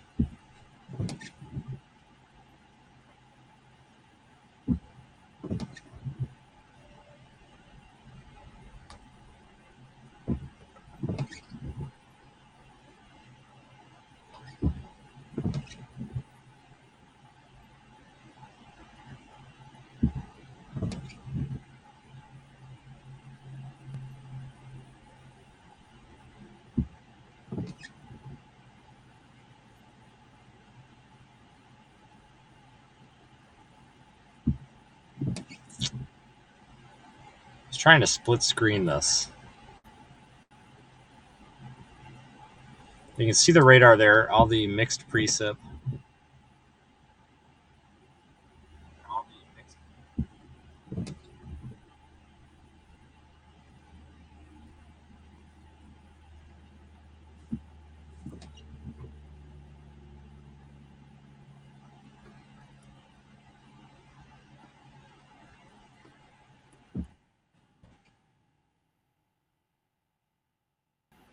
Try this one more time here.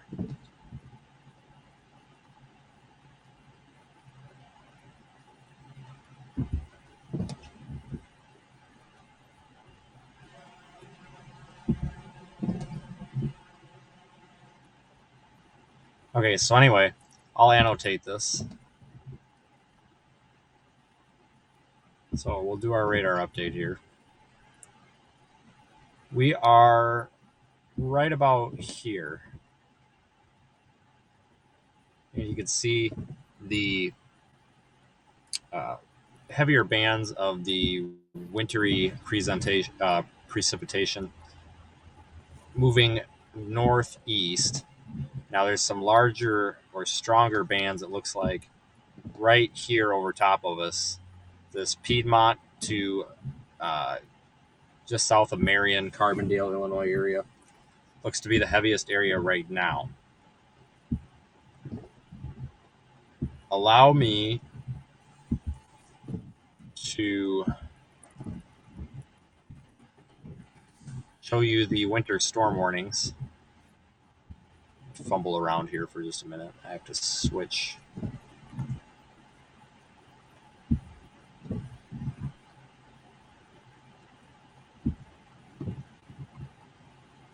Okay, so we got the view of the radar right there. Boom.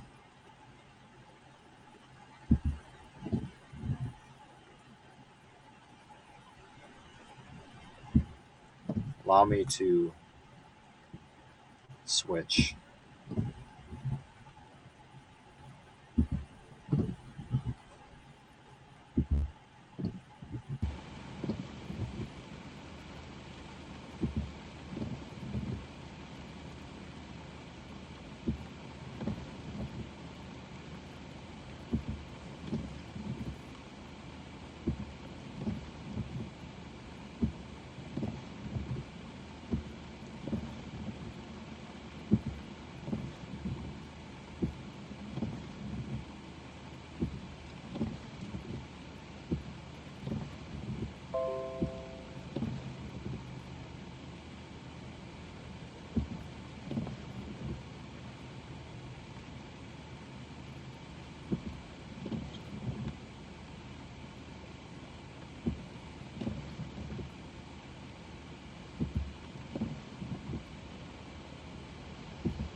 If this works. It does not. Okay, I cannot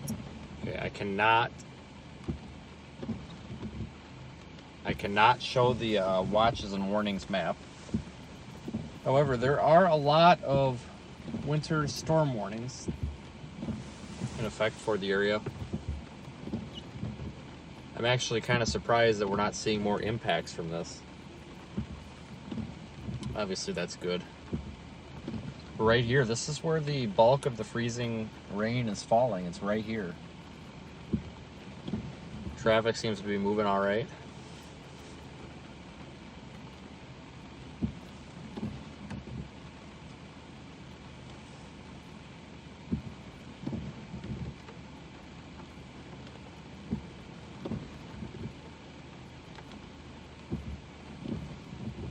Looking at the traffic maps, honestly, everything looks pretty good.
All right.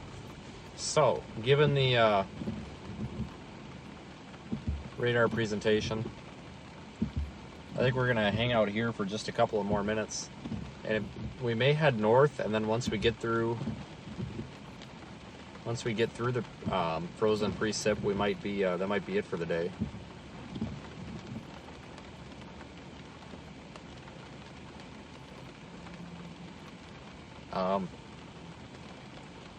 Like I said, I haven't really heard of any major impacts or anything from this yet. Yes, I think last night might have been the worst part.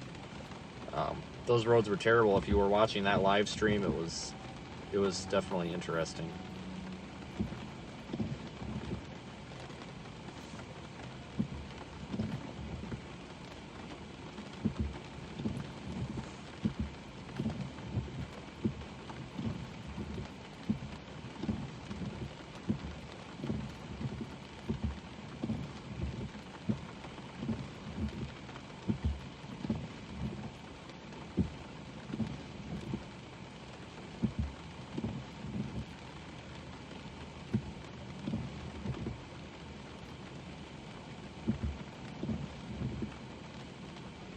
Yeah, looking at radar, I think St. Louis is going to stay out of the worst of this.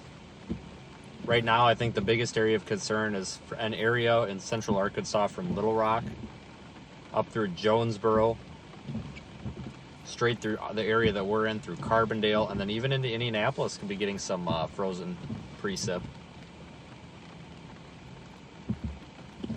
So a large chunk of the country is experiencing impacts from this.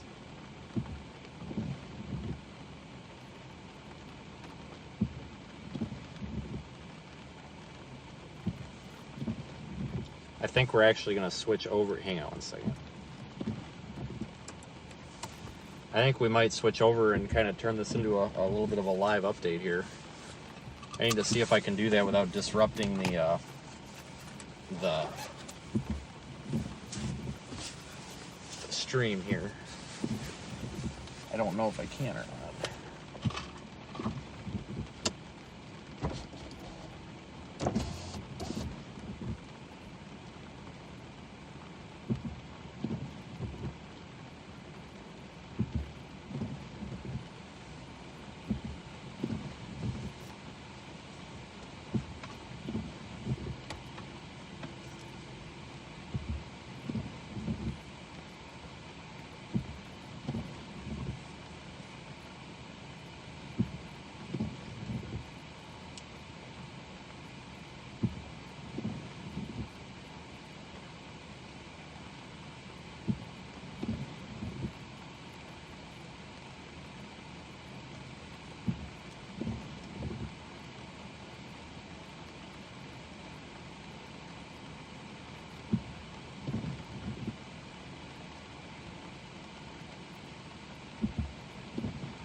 I think I have to restart something here on my computer. I'm having some issues.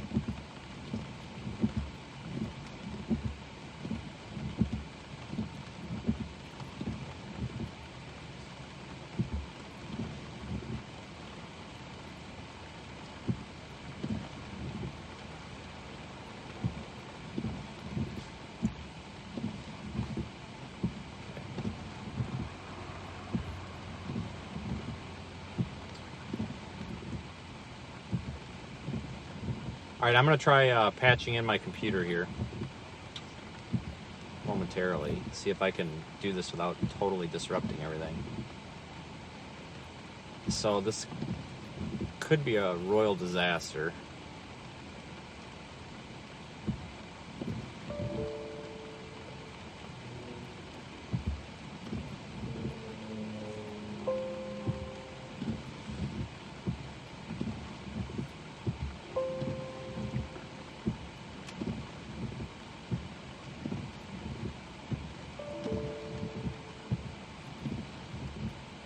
If this kills the stream, I apologize.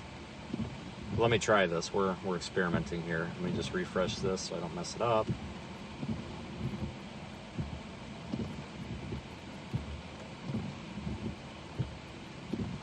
Oh, never mind. I see the issue. Okay, so if you're watching on Facebook, I will not be able to show you this, but I do have a way that I can patch this into YouTube.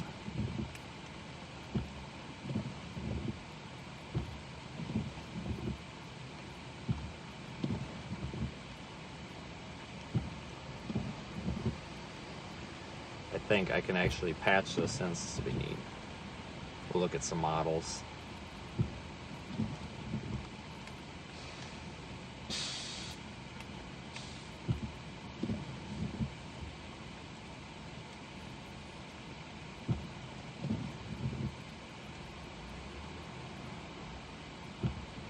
Okay, you might get a black screen for a second.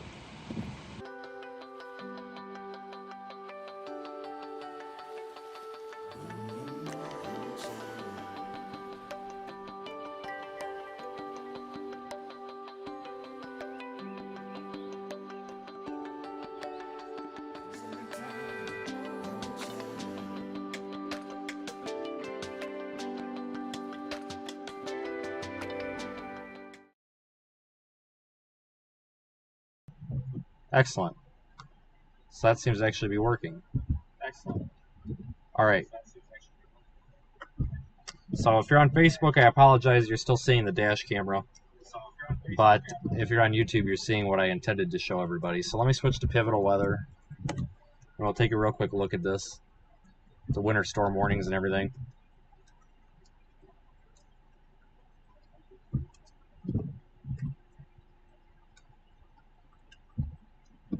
Basically doing this using the backup stream here on YouTube.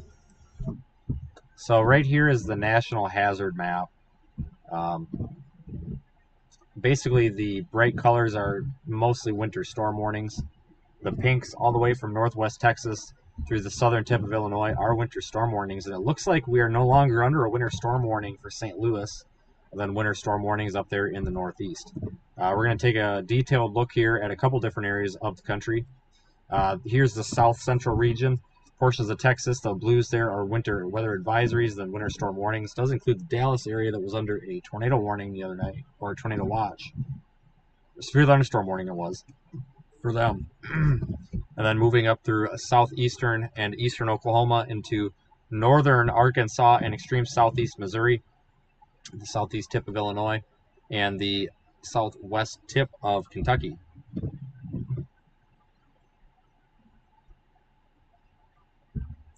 Here's a look at the central part of the U.S. You can see lots of winter weather advisories in blue, the entire state of Illinois, much of Iowa, Indiana, Ohio, Michigan. And it looks like, are those ice storm warnings? Those might be ice storm warnings there. These green counties are flood advisories. Let's take a look at the Northeast. Winter storm warnings there in pink for portions of New York, Vermont, New Hampshire, Massachusetts, Maine, Rhode Island, Connecticut. And I believe those purples there are ice storm warnings. Let's look at the HRRR model just so we can get an idea here of when today this precip is going to move through. So let's take a detailed look at where we are right now. And again, if you're on Facebook, you're not able to see the update. You're just seeing the dash camera. I apologize for that, but we've got the actual update occurring here on YouTube.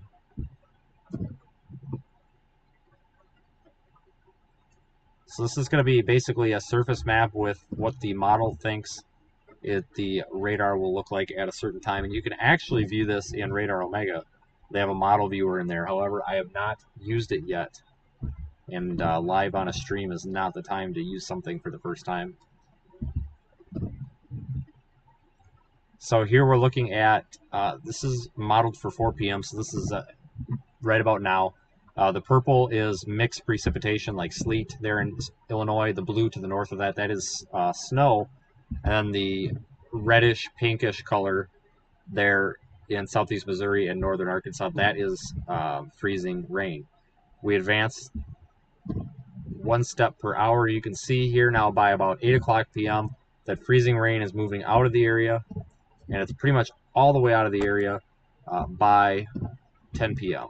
with some lingering snow across portions of northern Illinois. Now let me show you the national view, because I know there's people on here that don't necessarily care about the affected area. They want to see what's happening in their neck of the woods.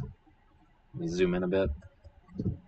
This is pretty thrown together at the last minute, folks. Apologize.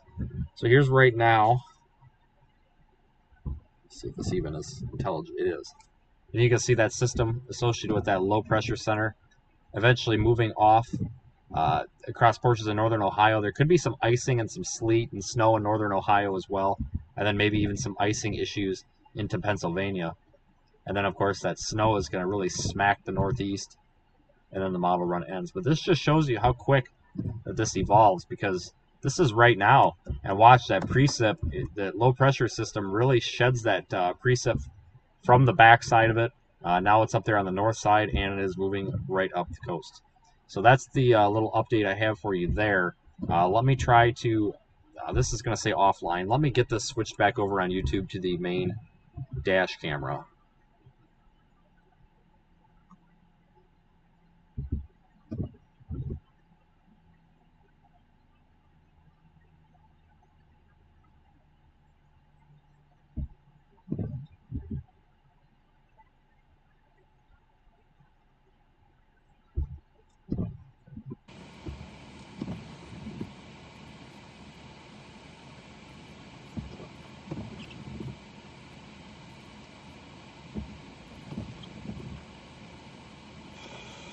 Okay, it worked. Excellent.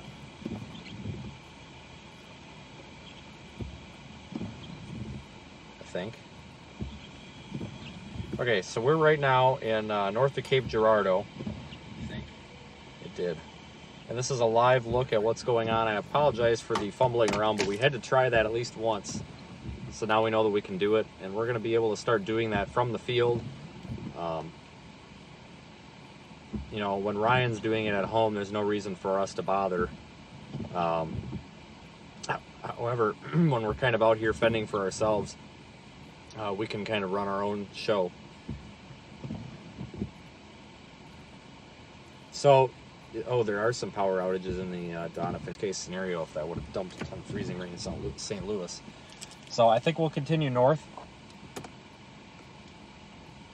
up I-55 towards St. Louis. I'll keep the stream active until we totally get out of the precipitation.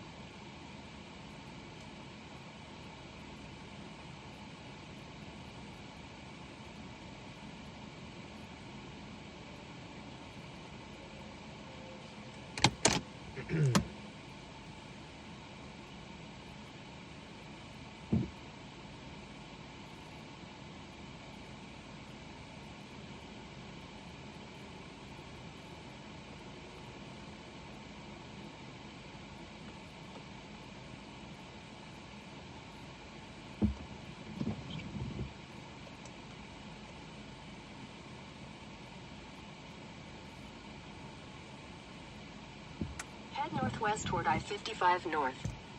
Okay.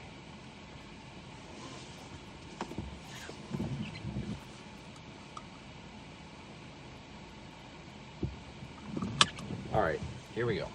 We are headed north. Kind of considered maybe heading back south, but I don't think that we're going to see any more impact than we are right now, because this event is kind of winding down, at least for this area. In 1,000 feet, merge onto I-55 north. So I'm kind of happy to report that it looks like this is winding down. Yeah, the timing, we were off a little bit on timing, and by we, I mean me. I was kind of expecting this to be an afternoon into evening thing, and here it's going to be wrapping up by afternoon.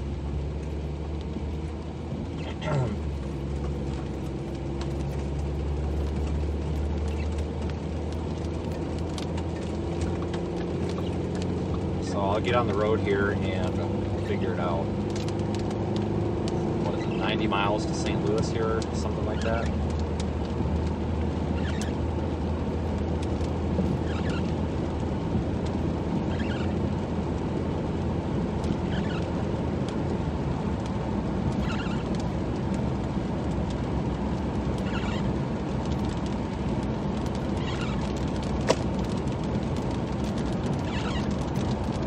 car says 41 degrees. I have a hard time believing that.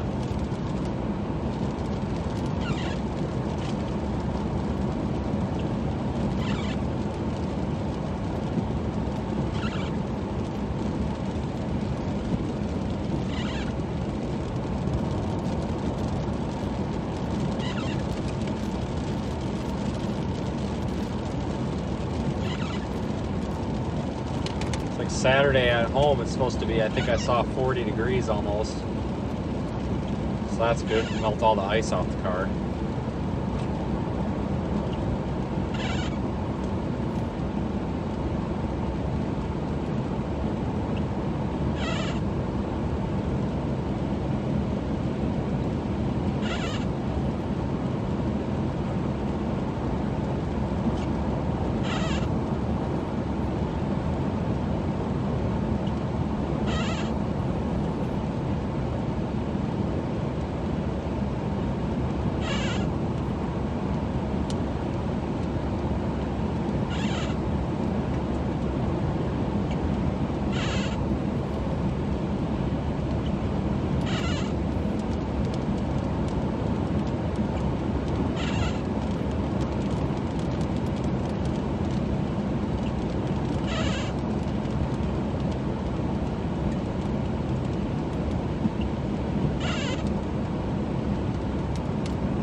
Computer is restarting, so I don't have the chat at the moment.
road is still pretty quiet.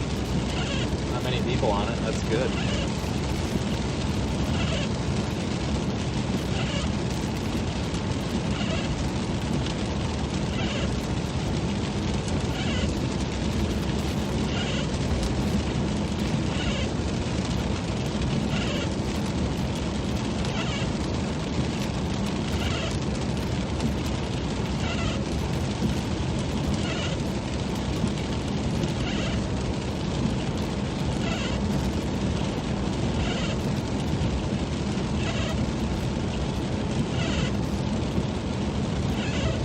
We'll be, if you look over there at the trees, there's definitely some ice on them. It looks like we're going to be in this precipitation band for a couple more miles yet.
Alright, yeah, the roads are a little bit slippery here. Just a little. I don't know if it's because they've been treated less or because the temperature's a little lower. Could be both.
This is Perryville, Missouri.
started doing this? Well, the company I worked for sucked. They didn't pay people's insurance. They barely paid the employees. The management would call the employees worthless and all these other nasty words. And May 4th, I was in Oklahoma on a storm chase, and I was kind of part-time employed by them still. May 4th, 2020. And I got a nasty phone call from them. This ambulance won't start, and it's at the hospital. And I'm like, okay, well, I'm not at the hospital, and I'm not anywhere near your ambulance. I am in Oklahoma. Well, this is all your fault, blah, blah, blah. Well, it turns out somebody couldn't get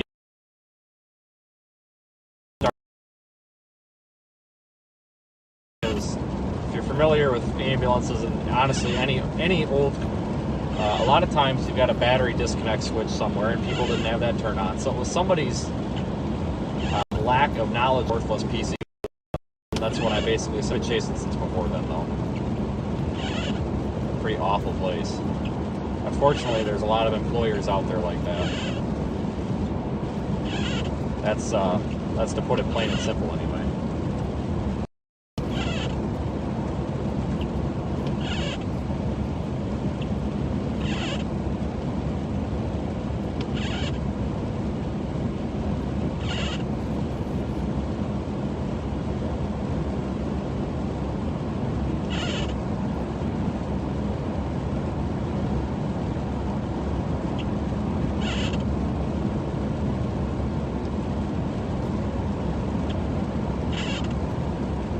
Oh, do we have a complaint about the windshield wipers? I'd say we're due for one.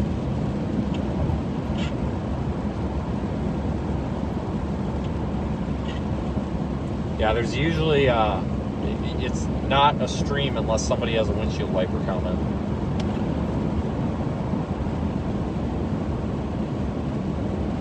I do need to replace these wipers, though. These don't do too well.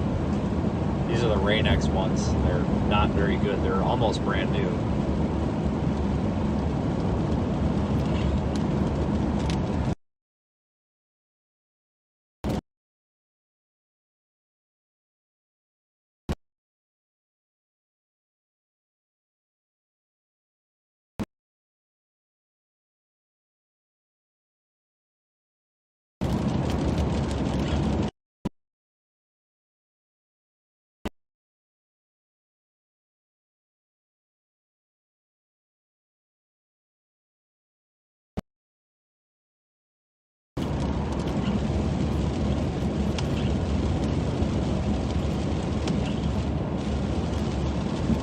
No, I think I shouldn't have put the Rain-X on.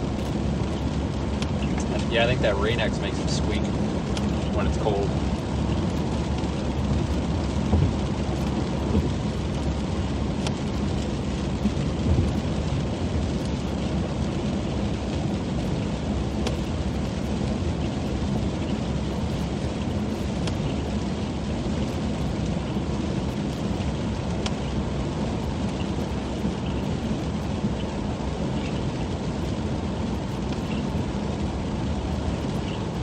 Thanks, Nancy. Appreciated. We put all that toward fuel. Maybe wiper blades.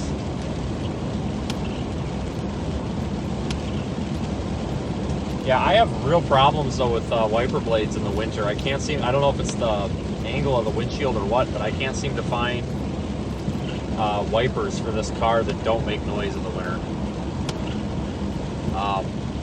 If you were watching when we were over in Cape Cod for the blizzard, the rental car or the rental vehicle I had, the wipers were awful on that. But these do okay when it's not cold out.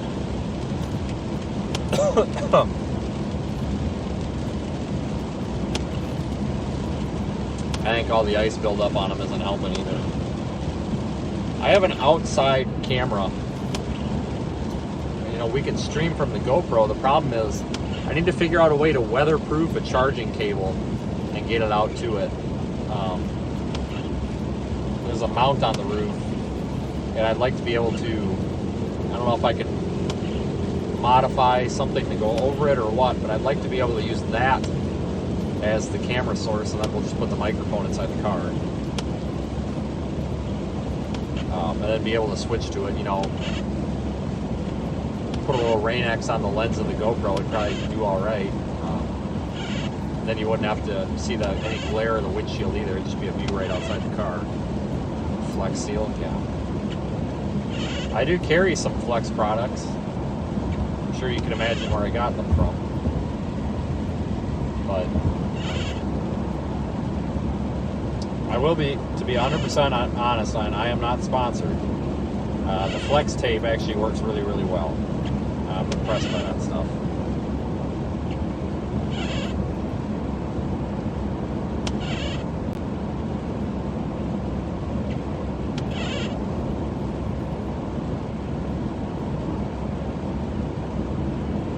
Yeah, I don't think the wiper arms are bent, but there's a huge amount of ice built up on them, and I think it's kind of twisting the blade a little bit.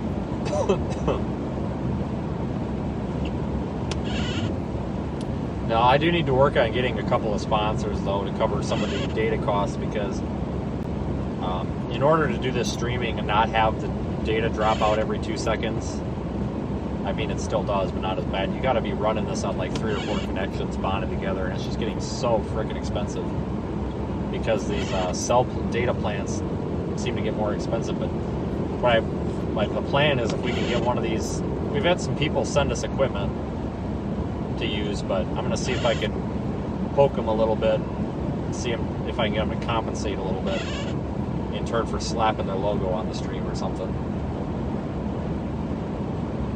Because ideally what I would like to be able to do, and I know Ryan was talking about this, and it's an excellent idea, I'd like to be able to contribute to a little bit too. It'd be nice if we could build up a fund, even if, let's just say we've got $2,000, and let's say it's on, I go put it, you know, it's on a prepaid debit card, or I set, you know, I could open another bank account for it or something. We put $2,000 in it, and you know, if we're in an area that's had storm damage or something, we could basically go either get the money or take the debit card or the credit card and just start swiping it and buying supplies for people, and not care how much the stuff costs because it's been set aside specifically for that reason. And I was hoping if we could get some sponsorship money, we could do that. You know, let's say GoPro wants to actually monetarily sponsor instead of just sending us junk or stuff. I've kind of written them off because of how they've been talking back and forth, so I guess I can call it that. But, you know, if they wanted to financially sponsor, let's say somebody wanted to write a $2,000 check or something, you know, well, then we could go blow that on supplies or something after a hurricane or whatever. So that's what I would like to do. That way, it's not my money, it's not your money, it's not YouTube money, it's somebody, a business with deep pockets has reached out and handed that over, and none of us had to foot the bill. And of course, we'll give them credit for it, but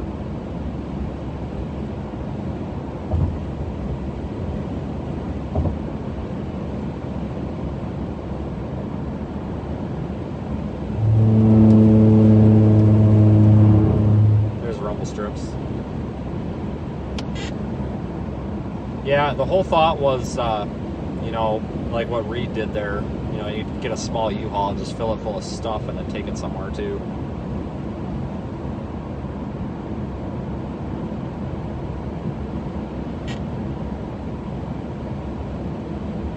I think there's a real need for that. You know, the Red Cross and all that stuff, you know, they do a good job, but,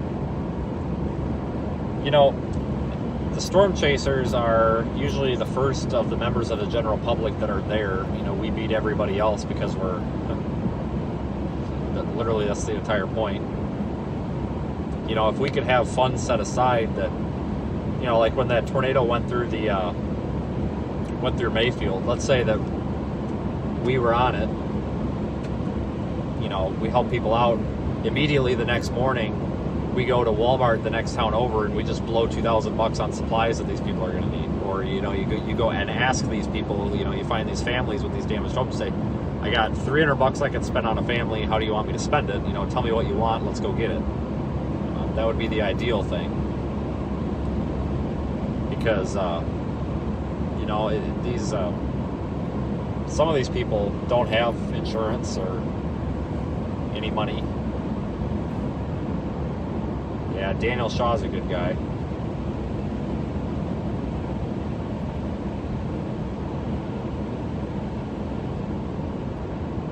But we'll figure something out. Ideally, I would also need to talk to Brandon Kopic, a friend of mine. He's got a 501c3 and he's starting this organization. What would be nice is if we could get members, supporters, followers, whatever, that basically are willing to come to these disaster areas and volunteer and help, even if it's just serving meals and cooking hot dogs and crap after a whole town gets wiped away by a tornado, like Mayfield. There were people there who brought their grills and their hot dogs and they made people food. If we could get some sort of group of people that in the areas, we could notify, let's say 5 people and say, hey, you're near this area, do you want to come help? There's a big debate right now. A lot of people are saying, storm chasers need to stay away from these affected areas, and I disagree with that. I used to manage an ambulance company. I'm qualified to say that no, when an entire town gets swept away, we need everybody there that we can. That's the County, Texas Sheriff's Department. I'll give them a little shout out here. They try to pull over storm chasers left and right. In fact, I heard their local ham radio Skywarn group on the two-way radio calling in storm chasers' license plates so that somebody could call the cops because they were chasing a storm and following all traffic laws, which is ridiculous. But that's a lot of these local fire departments and stuff, they want to accept the help. Like Mayfield, all the local fire, the cops, EMS, they were begging for help. They were begging for people to bring supplies. So I don't understand why some of these storm chasers get on their high horse and say, oh, you're not trained, you shouldn't be in the area. And it's like, well, that's not true. I mean, if you're not trained on what to do, no, you should not be in the area when there's down power lines and stuff like that. However, the next day when they need help, there's no reason not to go help. I get so irritated by that. I think people say that, though, just to feel high and mighty. But yeah, exactly. Somebody mentioned Daniel. Look at him. He's always helping people. That's great.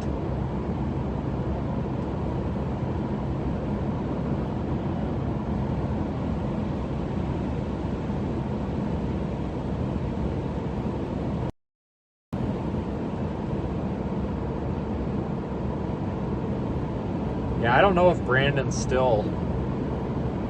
I think he was for a while. He was at one point or something. But we'll figure something out because at some point it would be nice to do that. Especially with these hurricanes and stuff, when you can really kind of plan for it. Like Hurricane Ida. That was rough. The fire department in Houma kept bringing us dinner because I guess somebody donated just a ton of spaghetti to them. Like a ridiculous amount of spaghetti. And they couldn't eat it all, so they were making it and bringing it over to us, a group of about 5 or 6 of us chasers, almost, throughout the entire time. So you get into these areas that are about to be clobbered by a storm, and the locals really appreciate the warning, the coverage, and the help. So.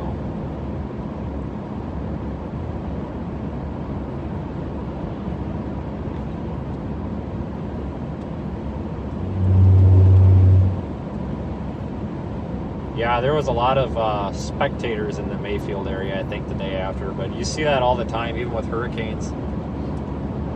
The cops do a really good job of trying to keep people out. But they also realize that, hurricane went through, people are going to look anyway. And it's just, you can't really just say nobody's allowed here. But to do a good job of discouraging it, like at Houma, after Ida went through, they had those electronic signs saying, please refrain from driving through the area if possible. And it's like, well, at least they asked nicely. But you get a lot of spectators and stuff after storm damage.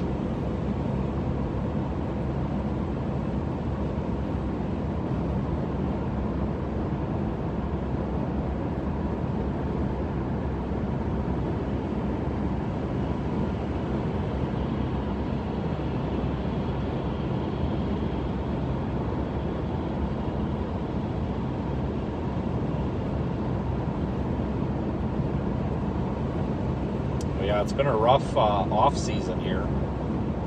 I did December 10th and December 15th, December 15th wasn't like a deadly outbreak, but it was a severe weather outbreak. That's when we had that that squall line of storms go through and pop up tornadoes all over the place. Brief and relatively weak, but still all over the place. It was like 96 tornadoes reported or something. That was in western and central Iowa. And then, what did we have? We had those, the December 31st and the January 1st severe weather event. That didn't really end up being much, though. We had something else in January. Well, we had the blizzards and the snowstorms and whatever. And then we've had this past week. It's been a busy off season.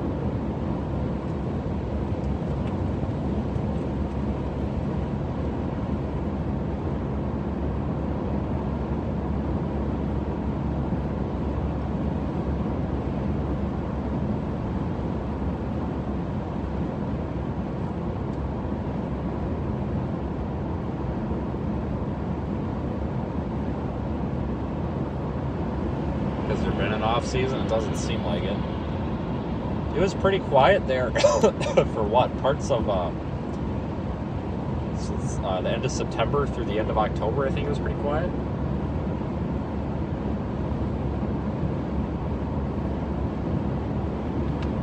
No, it was November. I don't think the entire month of November I left for anything. I don't think I did anything in November, period.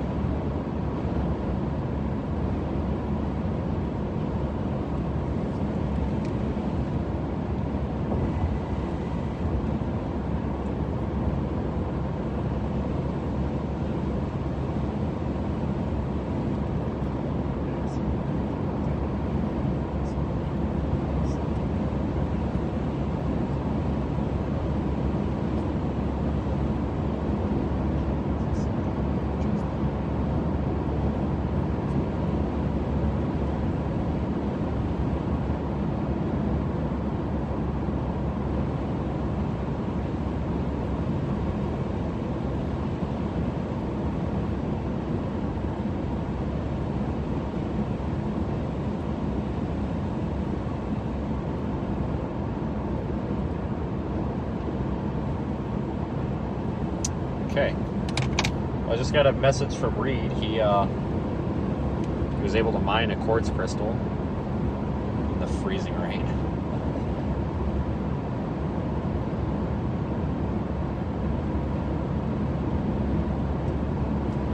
I'll have to see how long he's wanting to stay in that area. If he's there for a few days, maybe I'll have to run back down on Sunday or something and mine a quartz crystal. I think the roads are okay here. I think they're just wet. Honestly. Guess I haven't hit the brakes or anything. Yeah, even stepping on the brakes, it's not. I think it's just wet. Probably gonna wrap the stream up here at 4:30.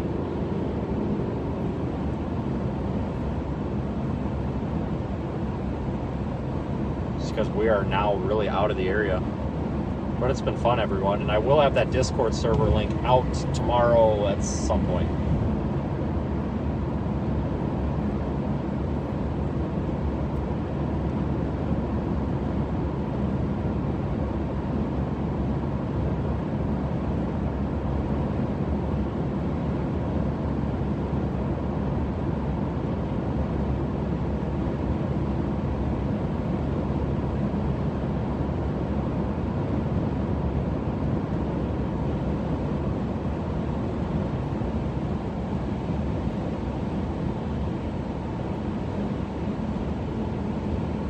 Yeah, I don't know when our next stream is going to be, but it could be a little while. It might be a little over a week. I don't know.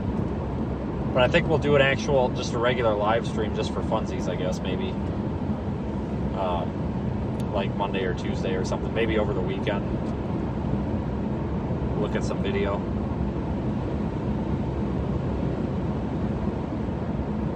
But yeah, last night was definitely interesting. I will put... I think tonight when I get home, I'm going to go through my video and, well, no. I guess I would say this. I would expect a video kind of recapping this week of storm chasing, you know, all of the chases, not just this one. I would expect that probably by Sunday at the latest. But I did put a video, a short one, up on Twitter and Facebook early this morning of yesterday and last night's ice around Jonesboro. It was pretty intense.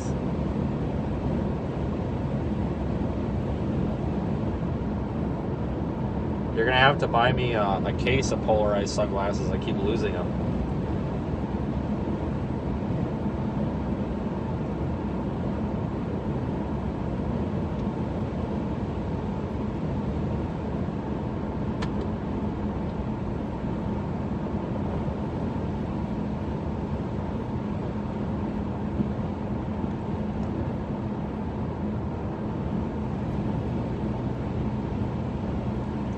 I think I'm about 6 hours from home here unless we hit traffic.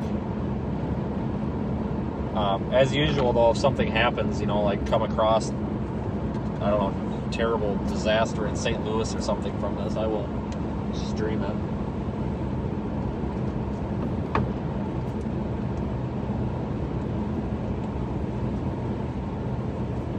Yeah, thanks everyone. I seriously appreciate it. The super chats, the donations, the views, the follows, the likes, it all keeps us doing this.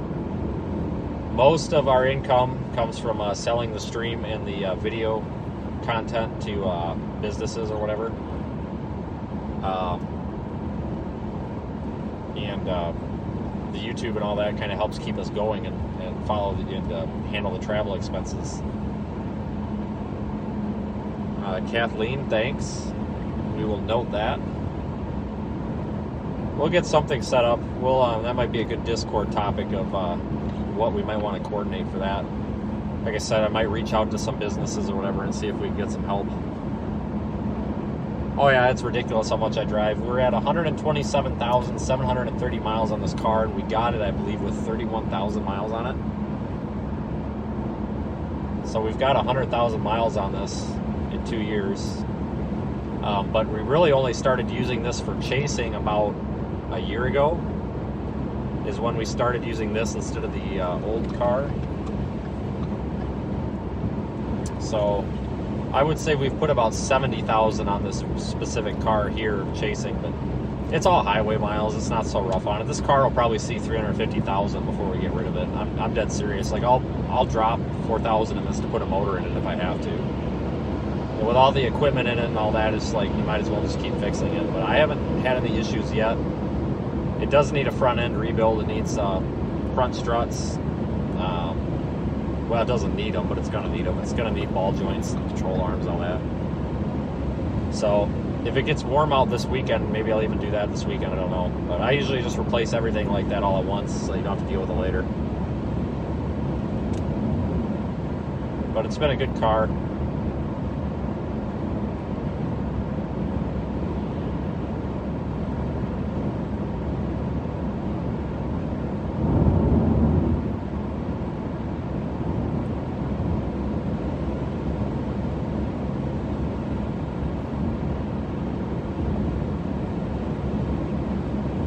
Really not looking forward to going home where it's cold and miserable. So, alright everybody, I will be shutting the stream off. Take care. Like I said, just keep an eye on that YouTube community page or Twitter or Facebook, wherever you want to follow along, and I'll get that Discord server out there.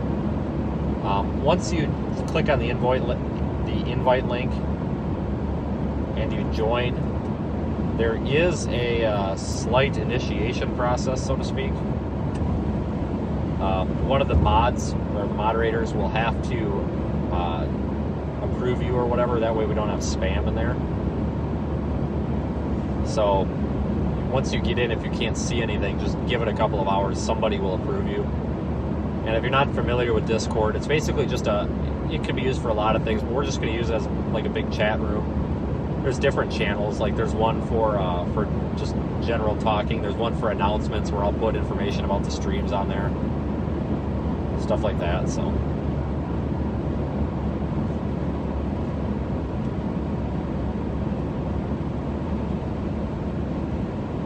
I have to do this thing again here where I log back into the server.